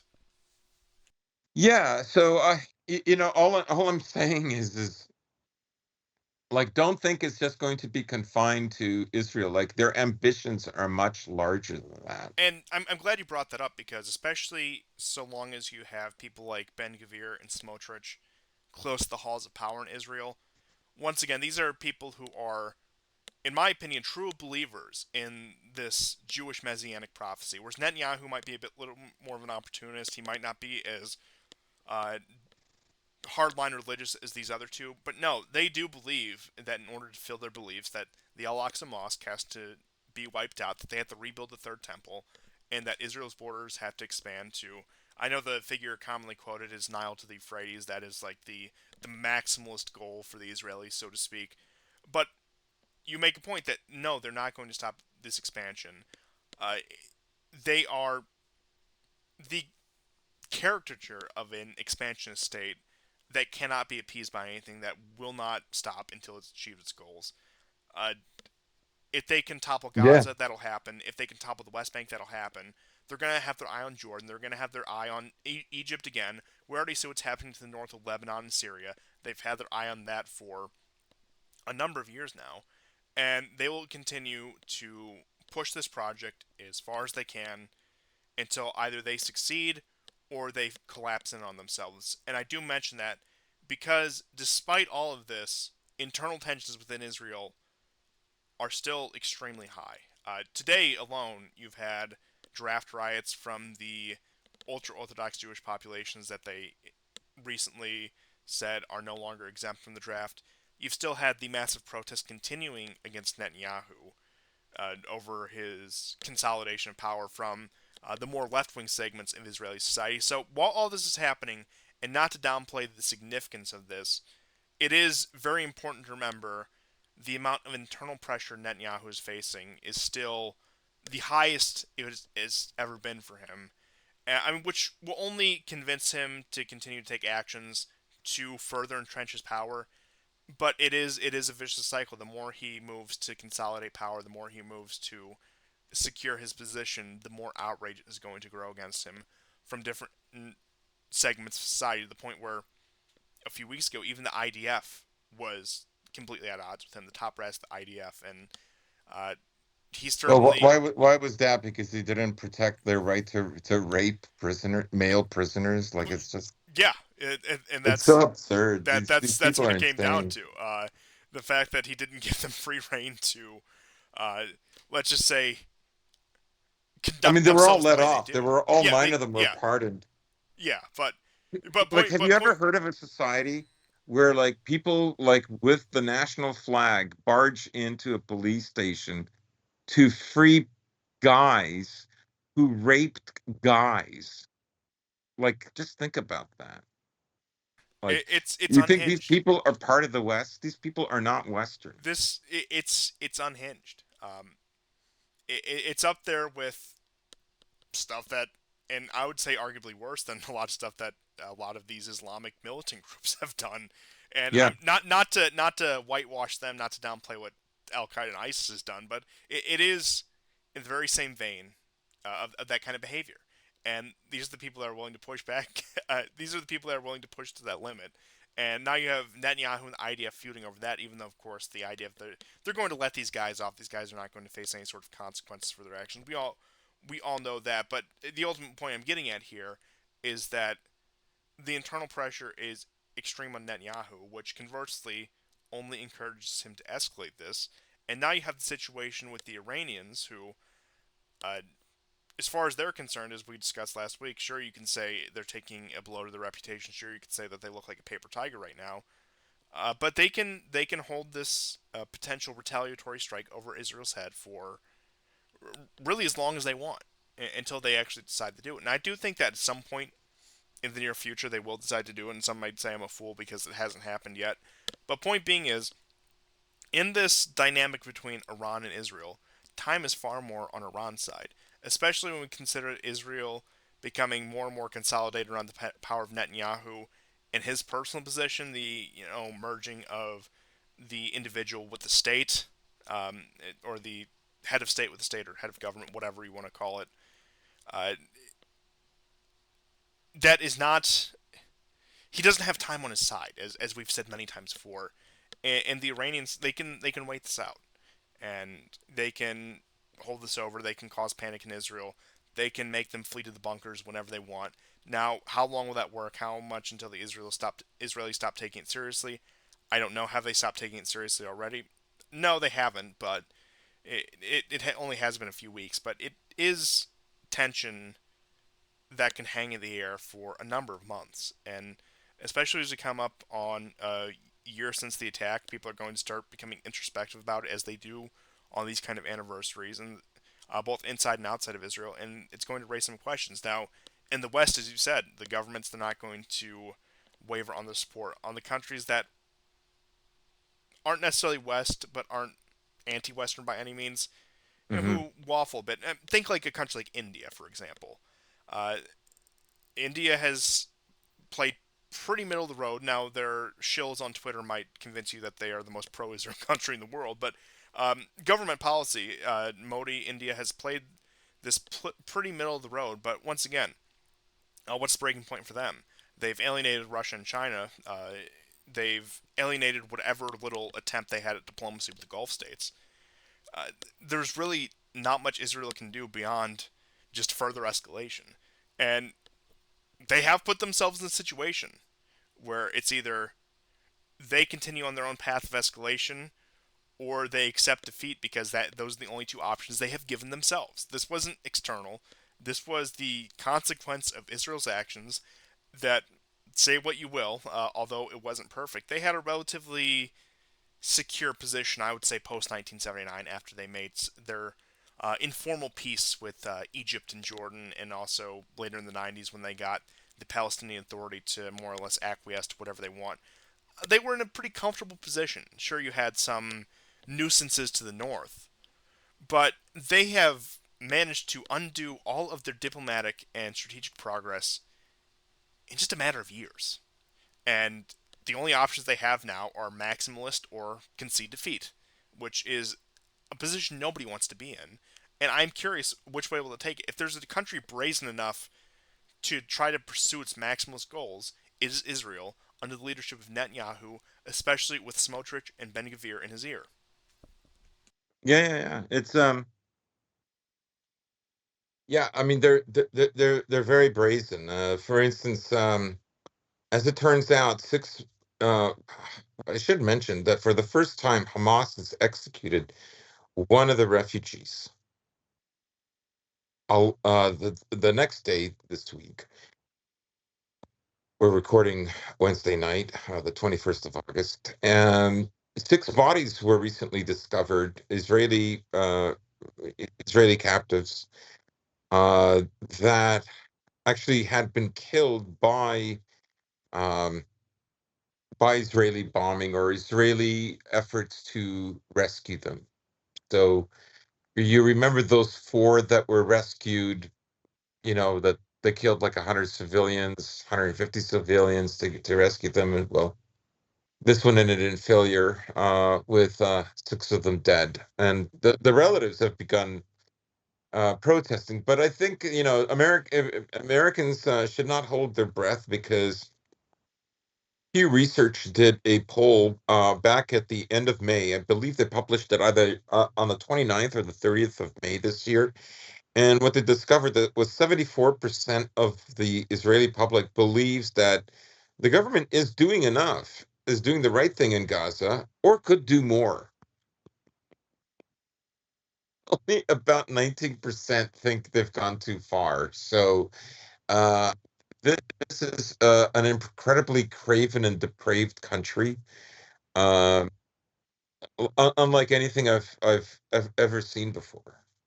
I mean, even the Ukrainians aren't anything like this. No, it's an unhinged country, and worse yet, and perhaps this is part of being unhinged. They're willing to drag the world into quite literal nuclear hellfire if it means just pursuing their goals even a little bit further. Yeah. And once again, you can say what you will about the Samson option, you can dispute the intricacies of it, but that's the point of Israeli nuclear weapons. That is the point of Israeli nuclear doctrine, their strategic ambiguity with their nukes. It comes down to the fact that they're willing to take down the entire world if they don't get their way. And we would tolerate this from no other country, rightfully so.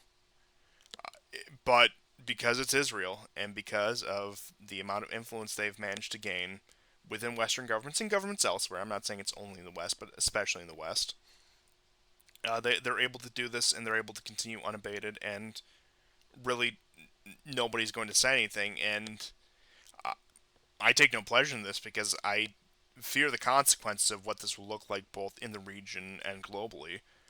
They put it in a position where this situation will only be resolved with war, with either one side or the other suffering total defeat.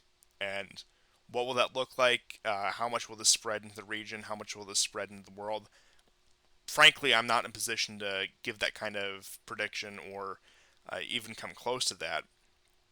But that is the position that, while not solely, I would say the vast majority of blame lies on Israel's shoulders for that. And they've been allowed to continue unabated, and we're seeing the consequences of that. And look, I just hope I'm wrong about this. I hope this isn't Hmm. something that, because not only in terms of death count, not only in terms of destruction and desolation wrought in the region, when you consider the vital trade routes, when you consider the religious and cultural value, I don't care if you're an adherent to any religion or not. I mean, a lot would be lost if all-out conflict were to break out here. Uh, it's it cannot be understated the ramifications when, I should say, unfortunately, this regional war breaks out between Israel and the enemies that is gathered in the region. And like I said, I hope it would stay contained to the region in that case, but given just how pivotal it is, I mean, just look at a map, look at the globe, it wouldn't. It would draw in everyone. And I don't know, maybe this is a maybe the maybe the boomer evangelicals were had everything right about the end times prophecies, and we should all drop everything and support Israel. Who knows? I doubt it, but I severely doubt that one. But this is the possibility we're looking at, even beyond any sort of grand ramifications, which I do have to say is looking at the conduct of the Israeli state and looking at especially a lot of the stuff to do with the Third Temple. I don't think it's unreasonable to invoke some sort of, especially from our perspective, Orthodox Christianity, uh, to look at this and say this could be a major event, religiously speaking, in terms of the end times. And like I said, I'm no religious scholar. I don't like to delve too deep in these things because I'm not the most well educated on them. But these are things that we do have to look out for. And And we should mention that our hierarchs have condemned Israel. Like, you know, you can call yourself whatever, and say oh, I don't really take a side, this, that, and the other, and we're not necessarily taking sides, and neither do our hierarchs. But condemnation by them has been given where it's due. especially from the Orthodox Patriarch of Jerusalem, who has to live in the thick of this. Yes, that's what I Um, was getting at. yeah, absolutely. And then not only him, but uh, especially within his patriarchate and the bishops under him and the clergy under him. It look, they let's just say they certainly haven't taken Israel's side. They might not be partisan, so to speak, but they certainly have not taken Israel's side in this. And uh, I think for those of you who are Orthodox, which I would imagine is a sizable amount of you, I think that should be enough. And I think for those of you who I would presume are the next larger religious demographic for this show, Catholics, you've had the Latin Patriarch of Jerusalem say much the same. Think what you will about the current, Pope of Rome, but he said much the same as well about Israel. Uh, it's not really a defensible position from either of those perspectives, in my opinion. And if Yeah, if you're honestly looking at the situation. yeah, yeah, But I suppose that's all we had on the Middle East. If you want to go further into the question of Iran's retaliation, I'm yeah, yeah, certainly open to have that yeah. conversation. But I've said to the effect that I think they're just going to keep this thing looming in the air and uh, pull the trigger. I would imagine. I don't want to put a time frame on it, but I do think that they will eventually pull the trigger. I don't think this is going to go. I don't think their strikes in Tehran, their assassination of Haniyeh, is going to go unpunished. And what that will look like, I don't know. But I do agree with the assessment that the longer they wait, the more severe the retaliation is going to be, because they've put themselves in a situation where the longer they do wait, they do have to make it look like it was worth the wait. They do have to make it look like they are a serious power. And look, I know I said that, yeah, things are far more favorable to them. They have a lot more time to waste than Israel, but they don't have all the time in the world. They still are limited by a number of very real factors, both domestically and abroad. But they can. I think they can wait this out for quite a while, and like I said, maybe an anniversary strike. Maybe I attribute too much symbolism to them. I think that's more of a thing that the West, and not to say Israel is Western, but Israel likes to do. They like to harp on the symbolism, the anniversary dates, whatever. Yeah, yeah, yeah. And they love to project that on their enemies, even though uh, there's very little evidence of that actually playing out the other way. But I do think, with all that being said, the Mm. Iranians, they're going to have retaliation. They're going to have a substantial retaliation because I mean, they have to know in Tehran, much of what we said, that this is going to eventually boil over into a conflict, and that this is really the only way it ends, either in Israel's defeat or them achieving their maximalist goals. And I suppose in that case, if you have resigned yourself to the fact that this is going to be a war, you want to choose the right time to strike and the time that is going to uh, really give you the advantage in how big something this could become. Yeah, I mean, uh, honestly, for me, the way I look at, I don't really I never have paid attention about when is the Iranian strike going to happen. Um, I pay more attention to why hasn't Israel invaded Lebanon yet? Uh, they've been talking about that since June. Remember all those, like, I hate to repeat myself from the last show, but they talked it to death in the Knesset. Netanyahu came here, so, hat in hand, asking for more money, like his co-ethnic Zelensky. Um, like, I mean, give me a break. Where they've approved it and reapproved it, and then one of their mid-level military chiefs, he was killed by Hezbollah this week. Um, he's not one of the older guys, but an important guy to some degree, the most important so far, like that we've seen since the October 7th, when a few older military commanders were killed. Um, Now, in many ways, Hezbollah is like, they're not going to stop their campaign of basically blowing up all these surveillance towers. Um, their intelligence and surveillance and reconnaissance capabilities in the north, right? Hezbollah has not made any kind of incursion. Israeli politicians, on the other hand, keep promising that you're going to see new borders. You know, Israel will grow. Uh, Lebanon will become smaller. Why? Well, you know why? Because there's forget the name of the river, but there's a river, and Israel depends on it for fresh water. Um, Look, over 94,000 Israelis now. And the latest stuff I've read, I know the last show I said it's about 62, but about 94,000, based on Israeli newspapers that I've read this week, uh, have left, right? Israel depends a lot on tourism. It's not just money that would have gone to free healthcare in the U.S. So a lot of it is tourism. I want to distinguish that. So um, I, Iran is happy with this situation. It's happy with this constant pressure. It's happy with the Israelis going mad. It's happy with the Israelis looking barbaric and unhinged. Um, it's happy with that. And, every time the West goes too far in Ukraine, Russia does something that emboldens the or preserves the power of the Iranians and the Houthis, right? So the Houthis, a few weeks ago,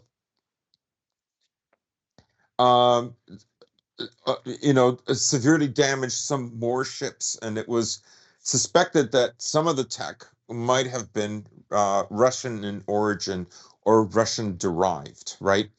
When Shoigu a few weeks ago went to Iran, the cover story was, hey, Ayatollah, don't, don't freak out, don't do anything crazy. Um, let's chill. But he came with 4 Ilyushin 76, and Iran has S-400 systems now. So part of the things part of the reason that Israel is still agitated is because Israel wants this war, right? Nobody wants this war except Israel. Iran does not want this war. America, to an extent, does not want this war.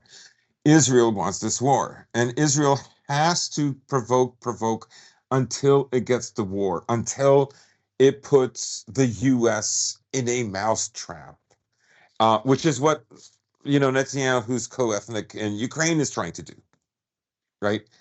They need to put them in a trap where the American reputation, the American ego is at stake.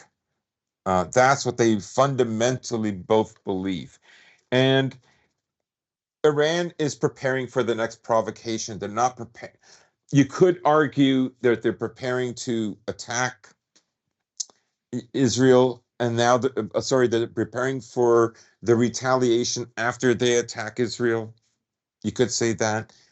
But it's just as likely that what they're really preparing for is there will not be an Iranian attack, and there will be a Israeli attack, right? Because the reason why would Israel want to destroy Iran? Iran is far away. They have this, Hezbollah, and for decades they never worked with Hamas.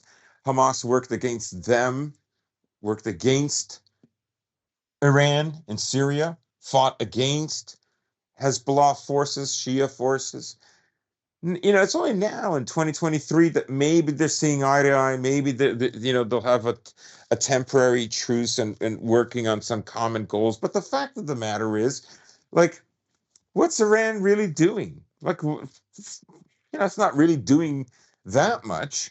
Um, you know, if October, if the Israeli response after October 7th had been measured, the Houthis wouldn't have gotten involved, right? So I'm just saying, prior to October the 7th and the aftermath, the Israeli reaction to it, Iran really wasn't doing too much except basically, propping up, helping prop up Syria, right? Assad, and of course Russia helps with that. Um, and as I said last week, tentatively America might be willing to go to a war to hurt Iran. It would have to be short, devastating. It would have to push Iran further back. But then they still have to worry about retaliation. What would the retaliation be like? How negatively affected? Because there's no question which countries have populations that can and can't handle this much stress and suffering, and it's the Israelis. They're not, they cannot deal with it as much as the Arabs.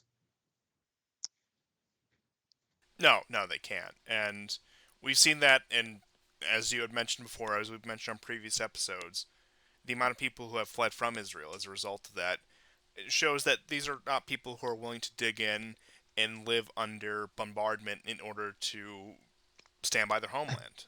I mean, And they're suffering nothing in compared to Gaza, oh, nothing, absolutely. and 94,000 leave.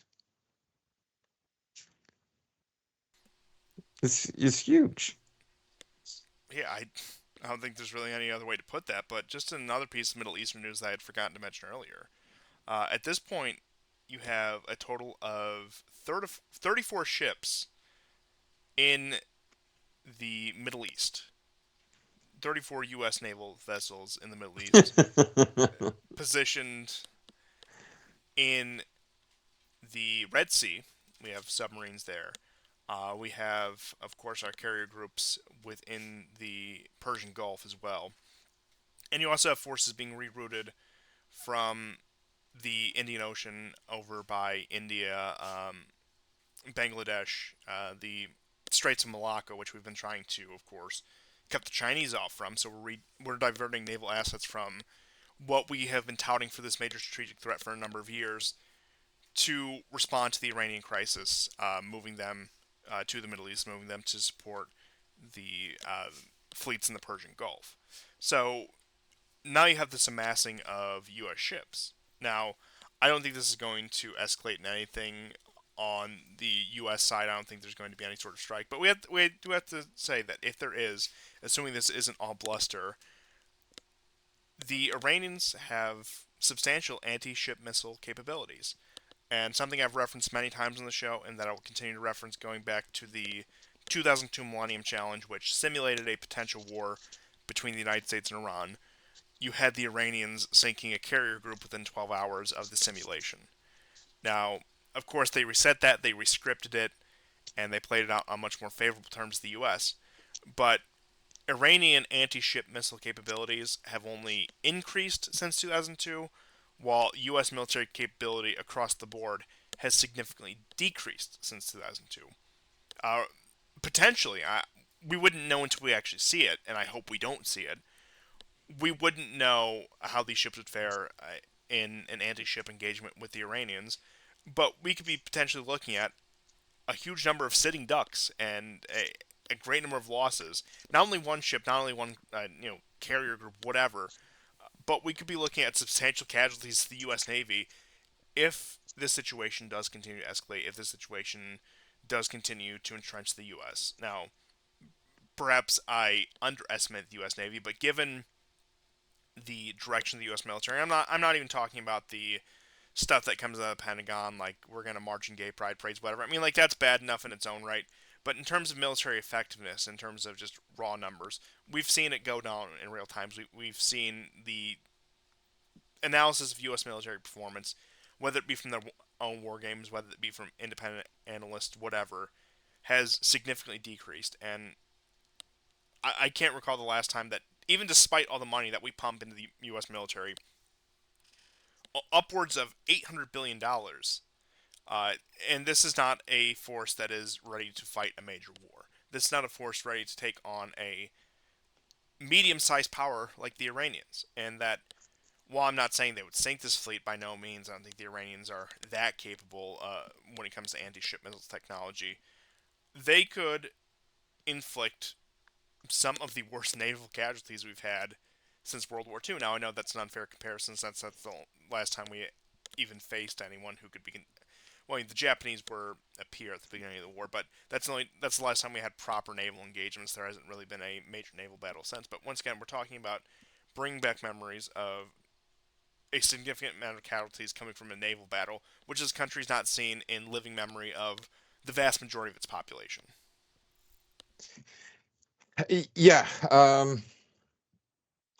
Like I say, I mean, the only way Iran would ever risk a war, it would be to cut off the Persian Gulf, and it would be because they have safe routes for their oil overland to, let's say using the Caspian in some way, uh, Pakistan in another. That's why all these are such hot spots right now. And also, Uh, I would need to point out when it comes to sealing off the Straits of Hormuz, that would Yeah. also heavily imply some sort of falling out with Saudi Arabia, that the diplomatic process that they've gone through for the Oh, past it 2 would be, years has yes. completely gone away. I mean, the Iranians wouldn't even consider it, considering their current No. outreach towards Saudi Arabia, that there would have to be a complete collapse in relations between the two, Yes. even worse than what they were before the reconciliation, for them to even consider any sort of drastic action in the Strait. Yeah, I mean, you would like honestly, if the Saudis, let's say, were better Muslims, right? They could, they could take Iran's lead, right? And they could have a situation like you have in Russia and Ukraine. Okay, so what do I mean by that? A lot of people compare Russia and Ukraine like, well, the Ukrainians are the Gazans, and the Russians are the Israelis. Well, not so fast. The Gazans are actually, um, sorry, the people of Donbass are actually the Gazans. Um, the Russians are what if the Muslims actually cared about them, and Ukraine is actually Israel. Yeah, that checks out. If you want to start drawing analogies, that makes a lot more sense than the conventional Yeah. Russia must be the aggressor because Israel is the aggressor, so on and so forth. Yes. That you Yes. get from some of these lefty types, but uh, you do have a point in that Saudi Arabia certainly does have the cultural political and religious capital, where, and who knows what Mohammed bin Salman will do in these next few years here. He's been playing both sides heavily. He was, of course, a great participant in the Abraham Accords, but has also been amenable to the reconciliation with Iran, where he he's preparing himself to align with whatever side comes on the top of this, and I think that should be obvious to anyone.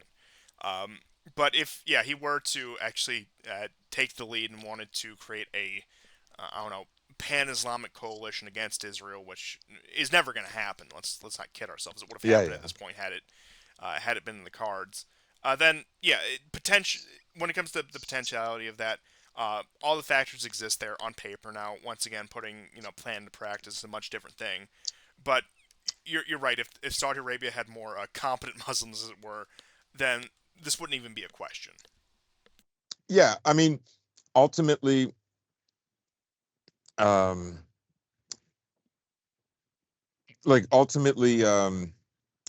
what this comes down to is the division between Shia and Sunni. Um, right? They're in this sort of eternal struggle, and that's all it comes down to.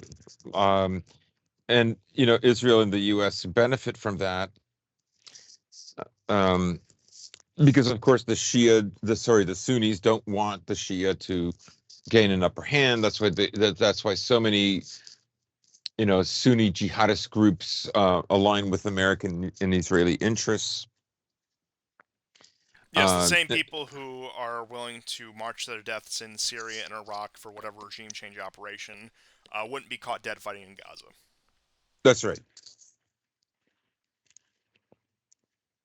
And yeah, a lot of that goes down to yes, the issue of religious division even within Islam, and of course, as I'm sure many of you know, oftentimes religion and ethnicity they aren't the same, but they're often conflated, which especially in the Muslim Yes. world, especially with how tribal a lot of the Muslim world still is, especially say in the Arabian Peninsula, especially in Iraq, even arguably some parts of Syria at that point. You're not going to get that kind of unity. Even there's even a lot of fighting between different sects of the Sunnis, whether that be the Hmm. Wahhabists versus the Hmm. more moderates, or the I don't know, are Sufis like you get in Egypt? Are they Sunnis? I don't know. But point being is, you also get these smaller fracture groups that they have to fight against that, or the Alawites in Syria are technically Shia but aligned with a different group, and of course, like I said, it becomes geographic and ethnic, and all those things blend together, and that's really where you get the concept of ethnicity in the first place. But no, there just simply isn't the united front there, and that could be for a number of reasons why you haven't had a broader unification of these peoples at some point. Why ever since the collapse of the Ottoman Empire, you haven't really had these people under one banner. Well, in many ways, the Shia have upstaged the Sunnis Without because, like, question. mm, the fact that they're more willing to help out the Palestinians, which are overwhelmingly Sunni, and then the next group is Christian, Catholic, and Orthodox, and then after that, you have probably like some very rare amount who are Shia. Like I don't know who, but it would be I think very the small the numbers. odd amount of like Mizrahi Jews who are like still consider themselves Palestinian, there's probably more of them than Shias, honestly. Yeah, yeah, yeah. So Iran in that sense is looking like the less of decadent, Muslim powers. Like you would think that, it being like Jerusalem is at stake, you would think like they would fight, more passionately for the sake of the Palestinians. Because ultimately, yes, I know Jordan is supposed to be in charge of the Al-Aqsa Mosque, but let's face it, the bodies that really defended are the Palestinians. You know, Yeah. I'm just saying how it is. I'm not being pro anybody, but No, that that is how it is. yeah, So, the Jordanians ever since '67 have been relegated to their current borders, and any of their presence in the West Bank is long gone. Once again, we're talking over 50 years ago at this point. mhm. But you're right, and in terms of unity in the Islamic world, not even that, say, from our position sitting in what used to be Christian, European descent nations is necessarily a desirable thing. Uh, when you have the Israeli-sized elephant in the room, the fact that it hasn't happened yet, I think, shows a certain level of impotence from this part of the world.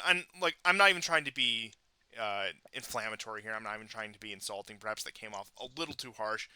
But point being is, the divisions are so deeply seated when, once again, you still do have this issue of Israel, especially now with the current war in Gaza, and you haven't had at least some sort of temporary united front. Uh, that shows the situation in the region is going to persist, and that the reason why there's going to be a regional war, because there's enough factions that are willing to play themselves off the Israelis to get one over on the Iranians or whoever else. Yeah. Yeah, I mean, there's just too many actors that want this to happen. Again, I don't really think Iran wants this, No, no, and but I think there's certain elements of the American elite who want this. Definitely, the Israelis want this. I would say there's probably a very small, insignificant contingent of Israelis that don't want this.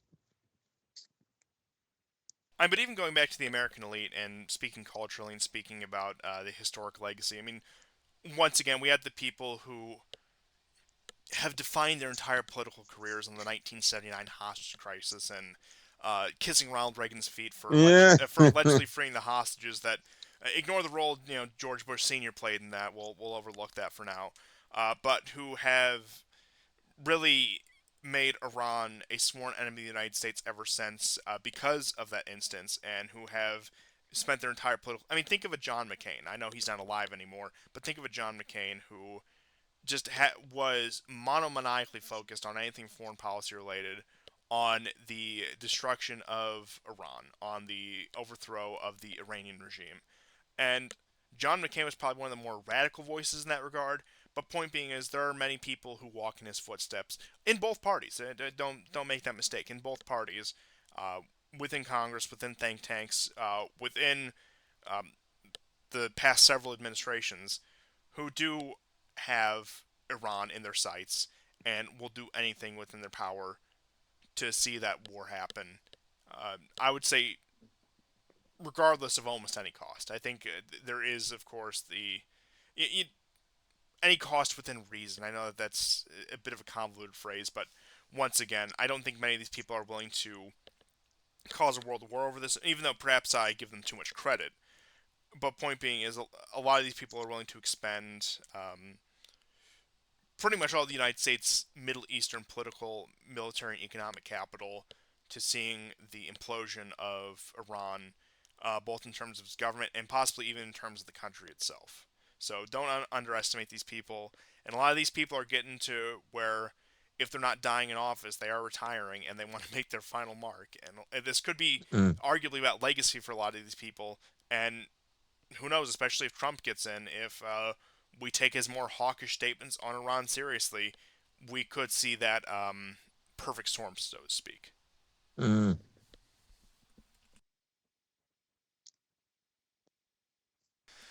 But that's really all I had. I know that there weren't too many topics this episode, but there was a lot that we could go deep in on. Like I said, there was some other stuff I wanted to touch on briefly. Just for example, the issue in Bangladesh we went over a little bit last week, but we are seeing where uh, another color revolution did take place, and I'm not saying that Bangladesh was a particularly well managed country. A lot of these countries have revolving door revolutions, as it were. But an ostensibly more pro U.S. regime has come to power in Bangladesh, which does have the potential to threaten Chinese, uh, the burgeoning Chinese trade route through the Straits of Malacca, has the possibility of creating more tension with India, possibly causing a fracture within BRICS. I know that we had talked about that last week, and that it does seem the West is too incompetent to capitalize on that. So we're probably going to get that uneasy peace between the Chinese and the Indians continuing. But at the same time, you also have, while you do have the success, consistently of the rest of East Asia actually losing faith in the U.S. I mean, I was actually listening to an interview with Colonel Douglas McGregor last night. It was, and he was talking about the Asia Pacific, and he did make an interesting point about uh, China and Vietnam and the status of the South China Sea, where you've heard a lot about the artificial Chinese islands that have cropped up in the South China Sea in order to justify their claims. Well, apparently the Vietnamese have built just as many. And then Oh, when you, wow. yeah, and when you talk about the Philippines, uh, pro-China sentiments among both government and people have gone up drastically. They view the U.S. as more of a hindrance to their economic interests because the U.S. leans on them to put more pressure on China as well.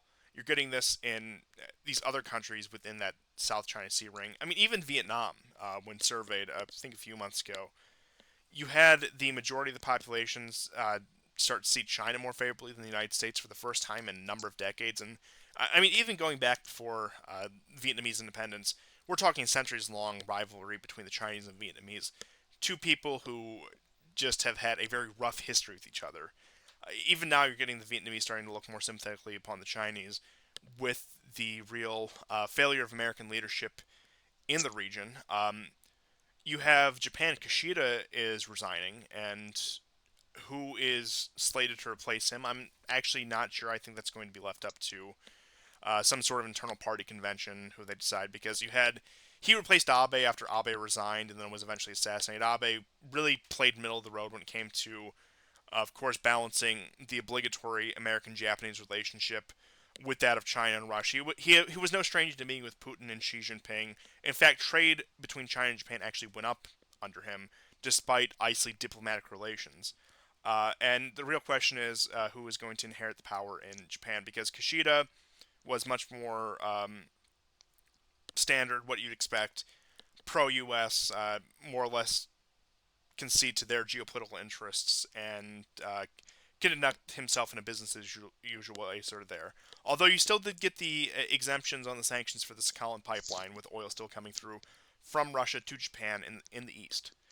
But I do think when it comes to this wavering confidence in American leadership in the Asia Pacific, as I mentioned, particularly Vietnam and the Philippines, which I think are the other big two. Japan, as we all know, functionally a U.S. colony. You do have to wonder who is slated to assume power after Kishida, who I believe he said he's resigning at the end of the year. Whether it's going to be somebody more along the lines of Abe, which I don't think so. You can say a lot about the Abe assassination. You could chalk it up to just random person who had it out for him or a more coordinated effort. I'm not quite sure myself. But I don't think you're going to get more of an even middle of the road type figure who's willing to play both sides come to power in Japan. Again, I think that it's pretty under lock and key that the U.S. is going to expend every bit of influence they have in order to make sure that somebody who is lockstep with the establishment continues in that position of power. Um, just in the past few years, speaking generally, negotiations between North Korea and South Korea have completely imploded. The current government in South Korea has no interest in any sort of reconciliation with the North, unlike Moon's government just a few years ago. I know that fell through when Trump and Kim hit the impasse at the summit in Hanoi in 2019. So that's been off the table for a while, but it's been officially off the table ever since the new government took power in 2023 in South Korea. So South Korea, once again, one of those other U.S. military colonies that you're probably not going to get much significant change out of either. But point being is in the areas that are still contested, and I will once again repeat, Vietnam and the Philippines, and actually even Malaysia has gone back on some of their anti-China policies, where you're getting these countries within that ring, especially along the South China Sea, especially along what would be vital Chinese naval trade routes, sea trade routes, are not necessarily pro-China, but becoming more sympathetic to the idea of a more dominant China in the region after, I would say, especially the very uncompromising leadership of the U.S. in the region, where it's my way or the highway attitude coming from Washington. Blinken goes to countries that cost them. We'll call Xi Jinping a dictator in his own country, not even wait until he gets out of the country in order to give that Yeah. interview. But it's this kind of just very rigid, stubborn, no room for compromise leadership that I do think is turning off a lot of these Southeast Asian nations, where what what's the last stronghold really? Thailand, where the U.S. has a pretty heavy military presence, and even when they started to waver, you had a color revolution in short order. I mean, because Myanmar or Burma, I can't remember which one's supposed to be now. They're pretty solidly within China's camp. Same with Laos and Cambodia. It doesn't seem like you're going to get much shift there, even after the Cambodians have turned their backs on their communist regime and reinstalled their monarchy. Their relations with China, to my understanding, are still quite positive. So, point being is, as the U.S. leadership shows itself to be more and more incompetent, more and more uncompromising, China looks like a more and more appealing partner. They have money to dole out. They have people who can actually be in charge of projects, who can actually oversee how the aid is spent. You can get infrastructure built in these countries. And love them or hate them, think that they're a positive or negative force in the world.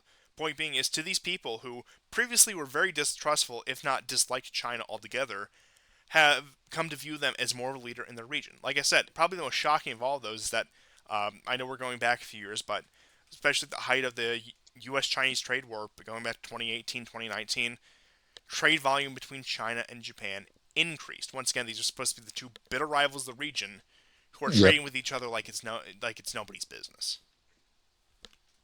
And that Yeah. trade relation still is robust today.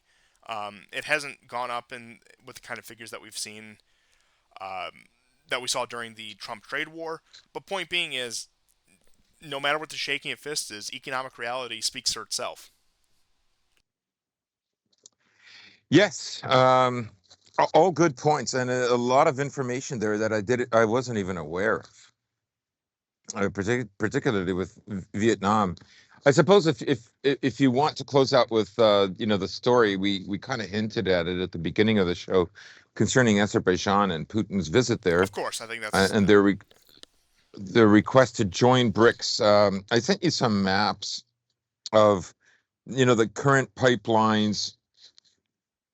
I suppose in the great scheme of things, Azerbaijan is kind of like a local player in gas and oil exports. Um, in many maybe, ways, including culturally, they are a mini Turkey in that regard when it comes to how yeah, pivotal of a country they are geographically speaking. And I'll pull those maps up in just a second. yeah. So you're going to see the first map is a map of existing pipelines. The second one was a theoretical one, and I remember, going back to like 2000, somewhere between 2011 to 2013, 14. Uh, watching, um, y- you know, um, CSIS, the Atlantic Council, talking about this pipeline, the theoretical one, the second slide I sent you, that would not terminate in the extreme end of the Eastern Mediterranean, but go all the way across Turkey and into the Balkans and terminate somewhere in Central Europe. For one reason or another, the Azerbaijanis never went with this, even when Russia was on the ropes, when Russia was fighting the second Chechen war, never mind the first one, then the war in Georgia. I think a lot of American think tanks were thinking, even if Russia kind of succeeds in Georgia, it's failed because Georgia, you know, intellectually, aspirationally has been captured by, the American dream, by American liberalism. But Azerbaijan never went with this, and so now we have this flip flop. Armenia, by letting go of the very little territory that they can spare in Nagorno-Karabakh, has essentially sided, and I always maintain this, even though in certain chat rooms I've been derided for it with a clown face, that The worst Pashinyan's insult you can receive, uh, to my it understanding. I felt it. Biting Um, criticism. but he gave up some of this territory in order to not just show fealty to NATO, the EU, and of course America, but really to get some of the dividends. And as we mentioned on the show, NATO's opening up an office there, and it's going to be like America's countermeasure to recent developments in Georgia and Azerbaijan, who is much more powerful and wealthier than both those countries in the Caucasus. And Azerbaijan is going in a very different direction. What happens with this pipeline? I don't know. Um, right now, they have that one that terminates in the Mediterranean. Will they ever resurrect the other one? Uh, Probably not in the near future. It may never happen, and it may actually go east rather than west. I mean, if the Azerbaijanis make money on it, if there's some kind of a program um, to increase development in Central Asia, well, it's going to go east. Oh yes, of course. And with the Because question, the Azerbaijanis are yeah, going to be thinking like, if we step out of line, according to, you know, American and EU diktats, what are they going to do? Are they going to blow up our pipeline? Are they going to freeze our assets? Can you trust the Americans? Probably not. and this is coming from Azerbaijan, which has been a country that has been exceedingly cooperative with America's greatest ally. Let's not forget. Yes, yes, Um, yes, yes. but Aliyev has played all sides well in this. He has realized his strategic situation, being wedged in between all these countries, and even with Pezeshkian, who has come to power in Iran, he, to my understanding, has taken a much more pro-Turkic and, in particular, pro-Azeri position, particularly because of his own ethnicity and also playing to some of the demographic issues in Iran, where he is willing to seek reconciliation with these areas over that. And they, of course, are on very good terms with Turkey. They haven't forsaken Russia. And they've gotten Armenia to capitulate by playing them and playing their Western desires. Really, that's what it was. And of course, as we know from Ukraine, countries with contested territory cannot join NATO. Not that Pashinyan ever acknowledged Artsakh or Nagorno-Karabakh as Armenian. In fact, he went out of his way to acknowledge that it was Azeri territory with an Armenian minority, uh, which sounds like the signaling of somebody wanting to join NATO. Which I mean, that's exactly what it was. was willing to concede on that, and so far he's not reaping any of the fruits from it. The West couldn't care less about Armenia at this point. Sure, they'll send over their feelers, they'll send over NATO representatives, and they might try to position Armenia against Georgia because of their recent reconciliation with Russia. But Armenia has been abandoned on that front. They've spurned the Russians. They've come pretty close to spurning the Iranians. And if the Iranians under Pezeshkian have shifted their sympathies to the Azeris, Armenia is completely cut off. Who is going to bail them out? Is NATO going to go out of their way to make some sort of security guarantee? Are they going to push for Armenian NATO membership? Would Turkey allow that? I don't think so. Uh, it, they put themselves in a position where they simply cannot win, and I've never seen a nation undermine itself in such short order. And I will hold to my word that out of all leaders of all countries today, very high bar, the biggest traitor to his nation to lead his nation is Nikol Pashinyan, and that goes without saying. Yeah, we should mention for people who are new to the show, Pashinyan is a leader as a result of a American-led color revolution in Armenia. That's that's what he cut his teeth on, so to speak. And the only reason I suggested that by acquiescing to Azerbaijani demands and giving up this territory, because he made these legal arguments that you know we don't have a proper treaty, a legal reason that's internationally an internationally agreed upon treaty that recognizes these territories as belonging to Armenia. Therefore, we're going to give them up. The only reason I suggested that was necessary for him to draw closer to NATO is because by deduction, that was the only thing that explained anything. And 3 months later, 4 months later, that's the case. This is what has happened. As soon as he acquiesced to them, um, ties with the EU and NATO grew closer together. I believe he's leaving the CTO, an organization that Armenia Yeah, has he been a part of. suspended his CTSO membership, but Yes, when it comes to official withdrawal, that has yet to take place. And it seems like the Armenian public has, I don't want to say largely has given up because I don't want to assume too much about the Armenian people, but I do remember when the 2020 peace agreement was made with the Azeris over Nagorno-Karabakh, with the first war that took place since the 90s, they were storming parliament. They were ready to lynch Pashinyan. yeah. But you haven't seen that sort of energy. You haven't seen that sort of protest with the population. And like I said, I don't want to assume too much about the Armenians. I don't want to paint them with broad brushstrokes.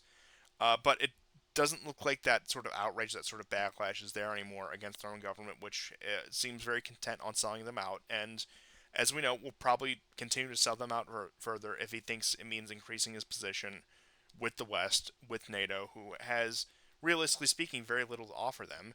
And although you do have these Aries playing for BRICS, that you do have them for wanting to join BRICS and get in on these energy deals that, say, Russia, Turkey, Iran are doing, you're going to have quite a bit of Western pressure from the Western elements that do exist in Azerbaijan, whether that be people in contact with Aliyev himself or some sort of opposition or some sort of potential color revolution. You're going to have them play there, and if the West thinks that Armenia needs to sacrifice more in order for NATO, the West, the United States to gain a little bit more of the upper hand with the Azeris, they're going to do that. And they're going to be Mhm. sacrificed to that because if they think they can flip Azerbaijan, if they think they could even neutralize Azerbaijan, they are going to throw away Armenia. And that is all Armenia is going to be used for as a wedge against the Azeris, is a bargaining chip against the Azeris. And they will eventually be forced to concede more. You already have the disputes over some of the bordering settlements between them, between the recognized borders of Armenia, even according to Pashinyan, the recognized borders of Armenia, and the Azeris. They do, of course, want the corridor to secure access to their exclave, as you can see on the map right there, that small patch of land that Azerbaijan has that is not connected to the mainland. They do want to close that gap. They've wanted to close that gap for a Yeah. number of years since the fall of the Soviet Union, and they will continue to exert more pressure on Armenia. And if the West thinks they can play, if the West thinks they can use that as a bargaining chip in order to win more favor with the Azeris, who once again are a pivotal country when it comes to energy transit, then they're going to be sold out. And like I said, they've forsaken the Russians. The Russians aren't going to bail them out anymore. And even increasingly, they turned down aid from the Iranians, and the Iranians were probably the most steadfast in this previous crisis in supporting them. Hmm. But all those bridges have been burned. Pashinyan has burned every potential bridge for Armenia to have a more secure position in its very hostile neighborhood. And there's really not much more you can say than that. Yeah, I mean, there's no point. What was, when Pashinyan said that there was no legal right for the Armenian possession of Nagorno-Karabakh, what were Russian peacekeepers supposed to do there? Like, they sent even more in 2022, and I mean, it I was mean, just no way. mind you that many of the now perhaps it was tongue in cheek, but you had a lot of the Armenians from Nagorno Karabakh, from Artsakh, who said they would rather join Russia at this point. They'd rather that Nagorno Karabakh join Russia than Armenia, and that you had Pashinyan deny entrance to these people who were at the Armenian Yeah, border, who were driven out by Azeris, who were driven out by people who were moving into their towns, into their neighborhoods, and Pashinyan denied them entry to Armenia and held them up at the border because he knew that these people would form the largest political bloc against him. We're talking, what was it, upwards of like 100,000 people who, at least in that wave, in terms of the total population. I don't know actually where these Armenians have dispersed to. I imagine they've probably gone all over the place. A lot of them have probably not gone to Armenia proper. And why would they? Why would they want to go live under the leadership of somebody who, if that's what he's going to do to an exclave that Armenia has staked claim to since the fall of the Soviet Union, he's going to do this to the bordering villages. He's going to do. He will sell out as much of this nation as he can if it means getting a seat at the Western table, even at the very furthest end of the table. And he will do that without shame. He will do that without any sort of remorse. And because he is who he is, he's not going to. Look, I'd be shocked if he ever felt any sort of regret over this, yeah, or had any sort of epiphany where he suddenly changed ways. No, this man wants to be the next Saakashvili. He wants to be the next uh, liberal Democrat in the former Soviet Union who tried his damnedest to bring modern Western liberal democracy to his country, but just failed for some reason because of Russian interference. So now I have to go abroad and run a think tank in the West. That's yeah, that's what Pashinyan wants. yeah. I mean, he would be just as comfortable doing that. It's how he got to start in the first place. So,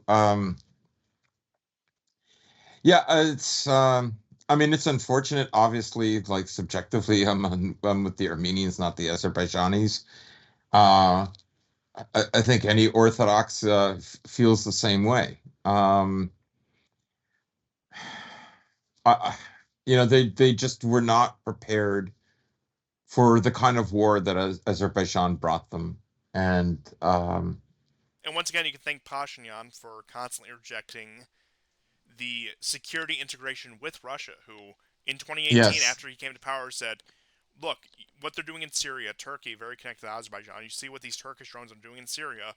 We should coordinate with your air defenses to prevent any sort of potential attack of this kind." He rejects that. He rejects further military integration, further military aid from Russia in 2018.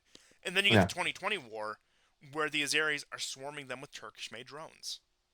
right, and he knows to do that. He knows to avoid any kind of cooperation with the Russians long before the SMO. In order to, because there was that short-lived conflict in 2020, where they definitely lost, but they didn't lose the kind of the amount of territory that they lost subsequently in the following years. But he knew what he was doing. He came into power, I believe, in 2018, and by rejecting Russia, uh, uh, uh, opportunities where he could. Symbolically, he was communicating with America and the EU that he wanted to be, within their ranks and move Armenia in a totally different direction, which is crazy because Turkey is not moving in that direction. Neither is Azerbaijan. The closest Uh, thing you had was Georgia at that point, which, even though they had an anti-Russia posturing, since the 2008 war, Georgia and Russian economic relations have been business as usual simply because they had no other choice, pure pragmatism.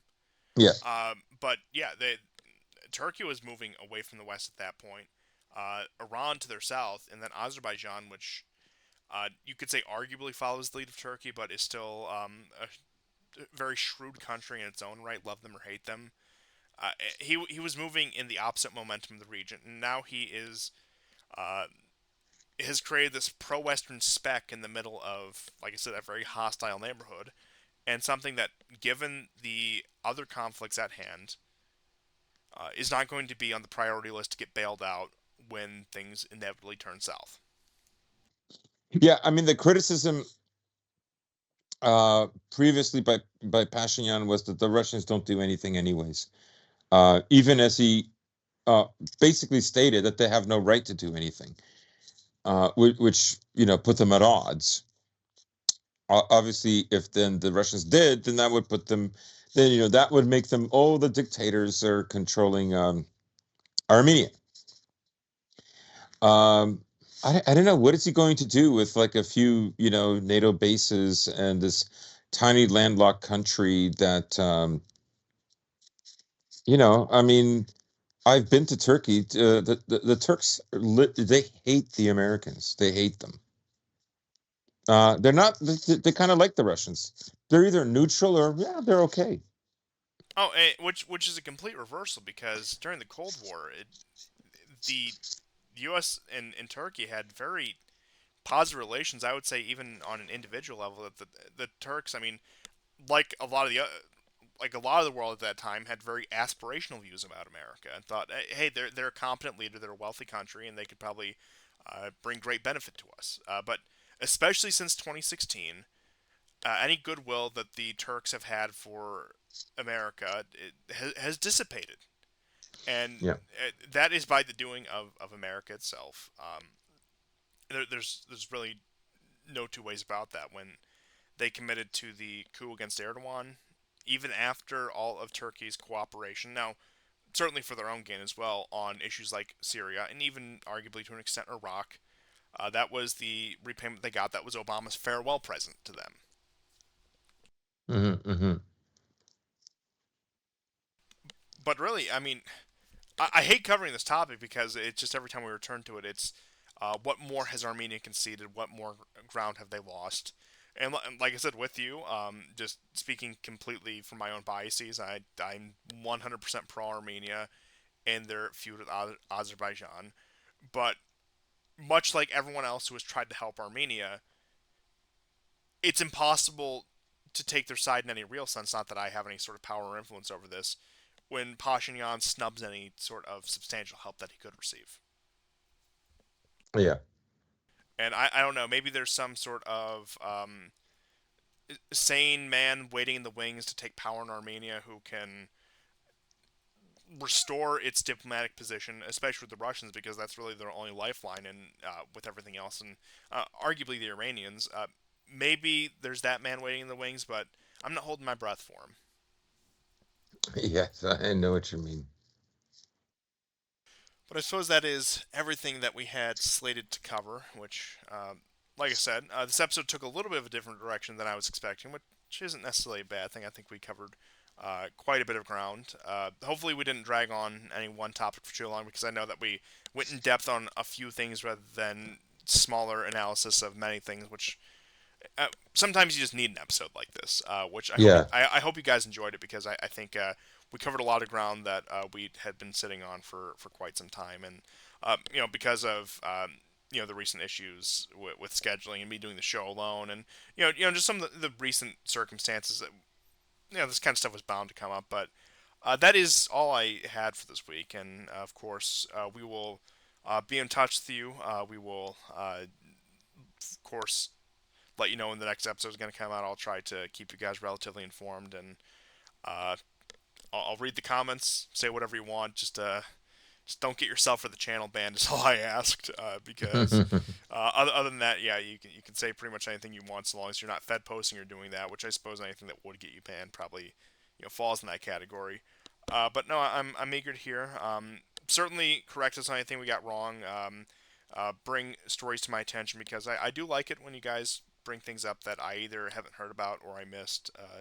It's a very nice dynamic. I do like to hear that kind of stuff.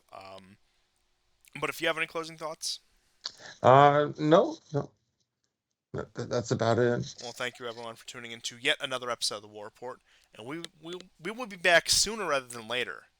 And goodbye. Goodbye and take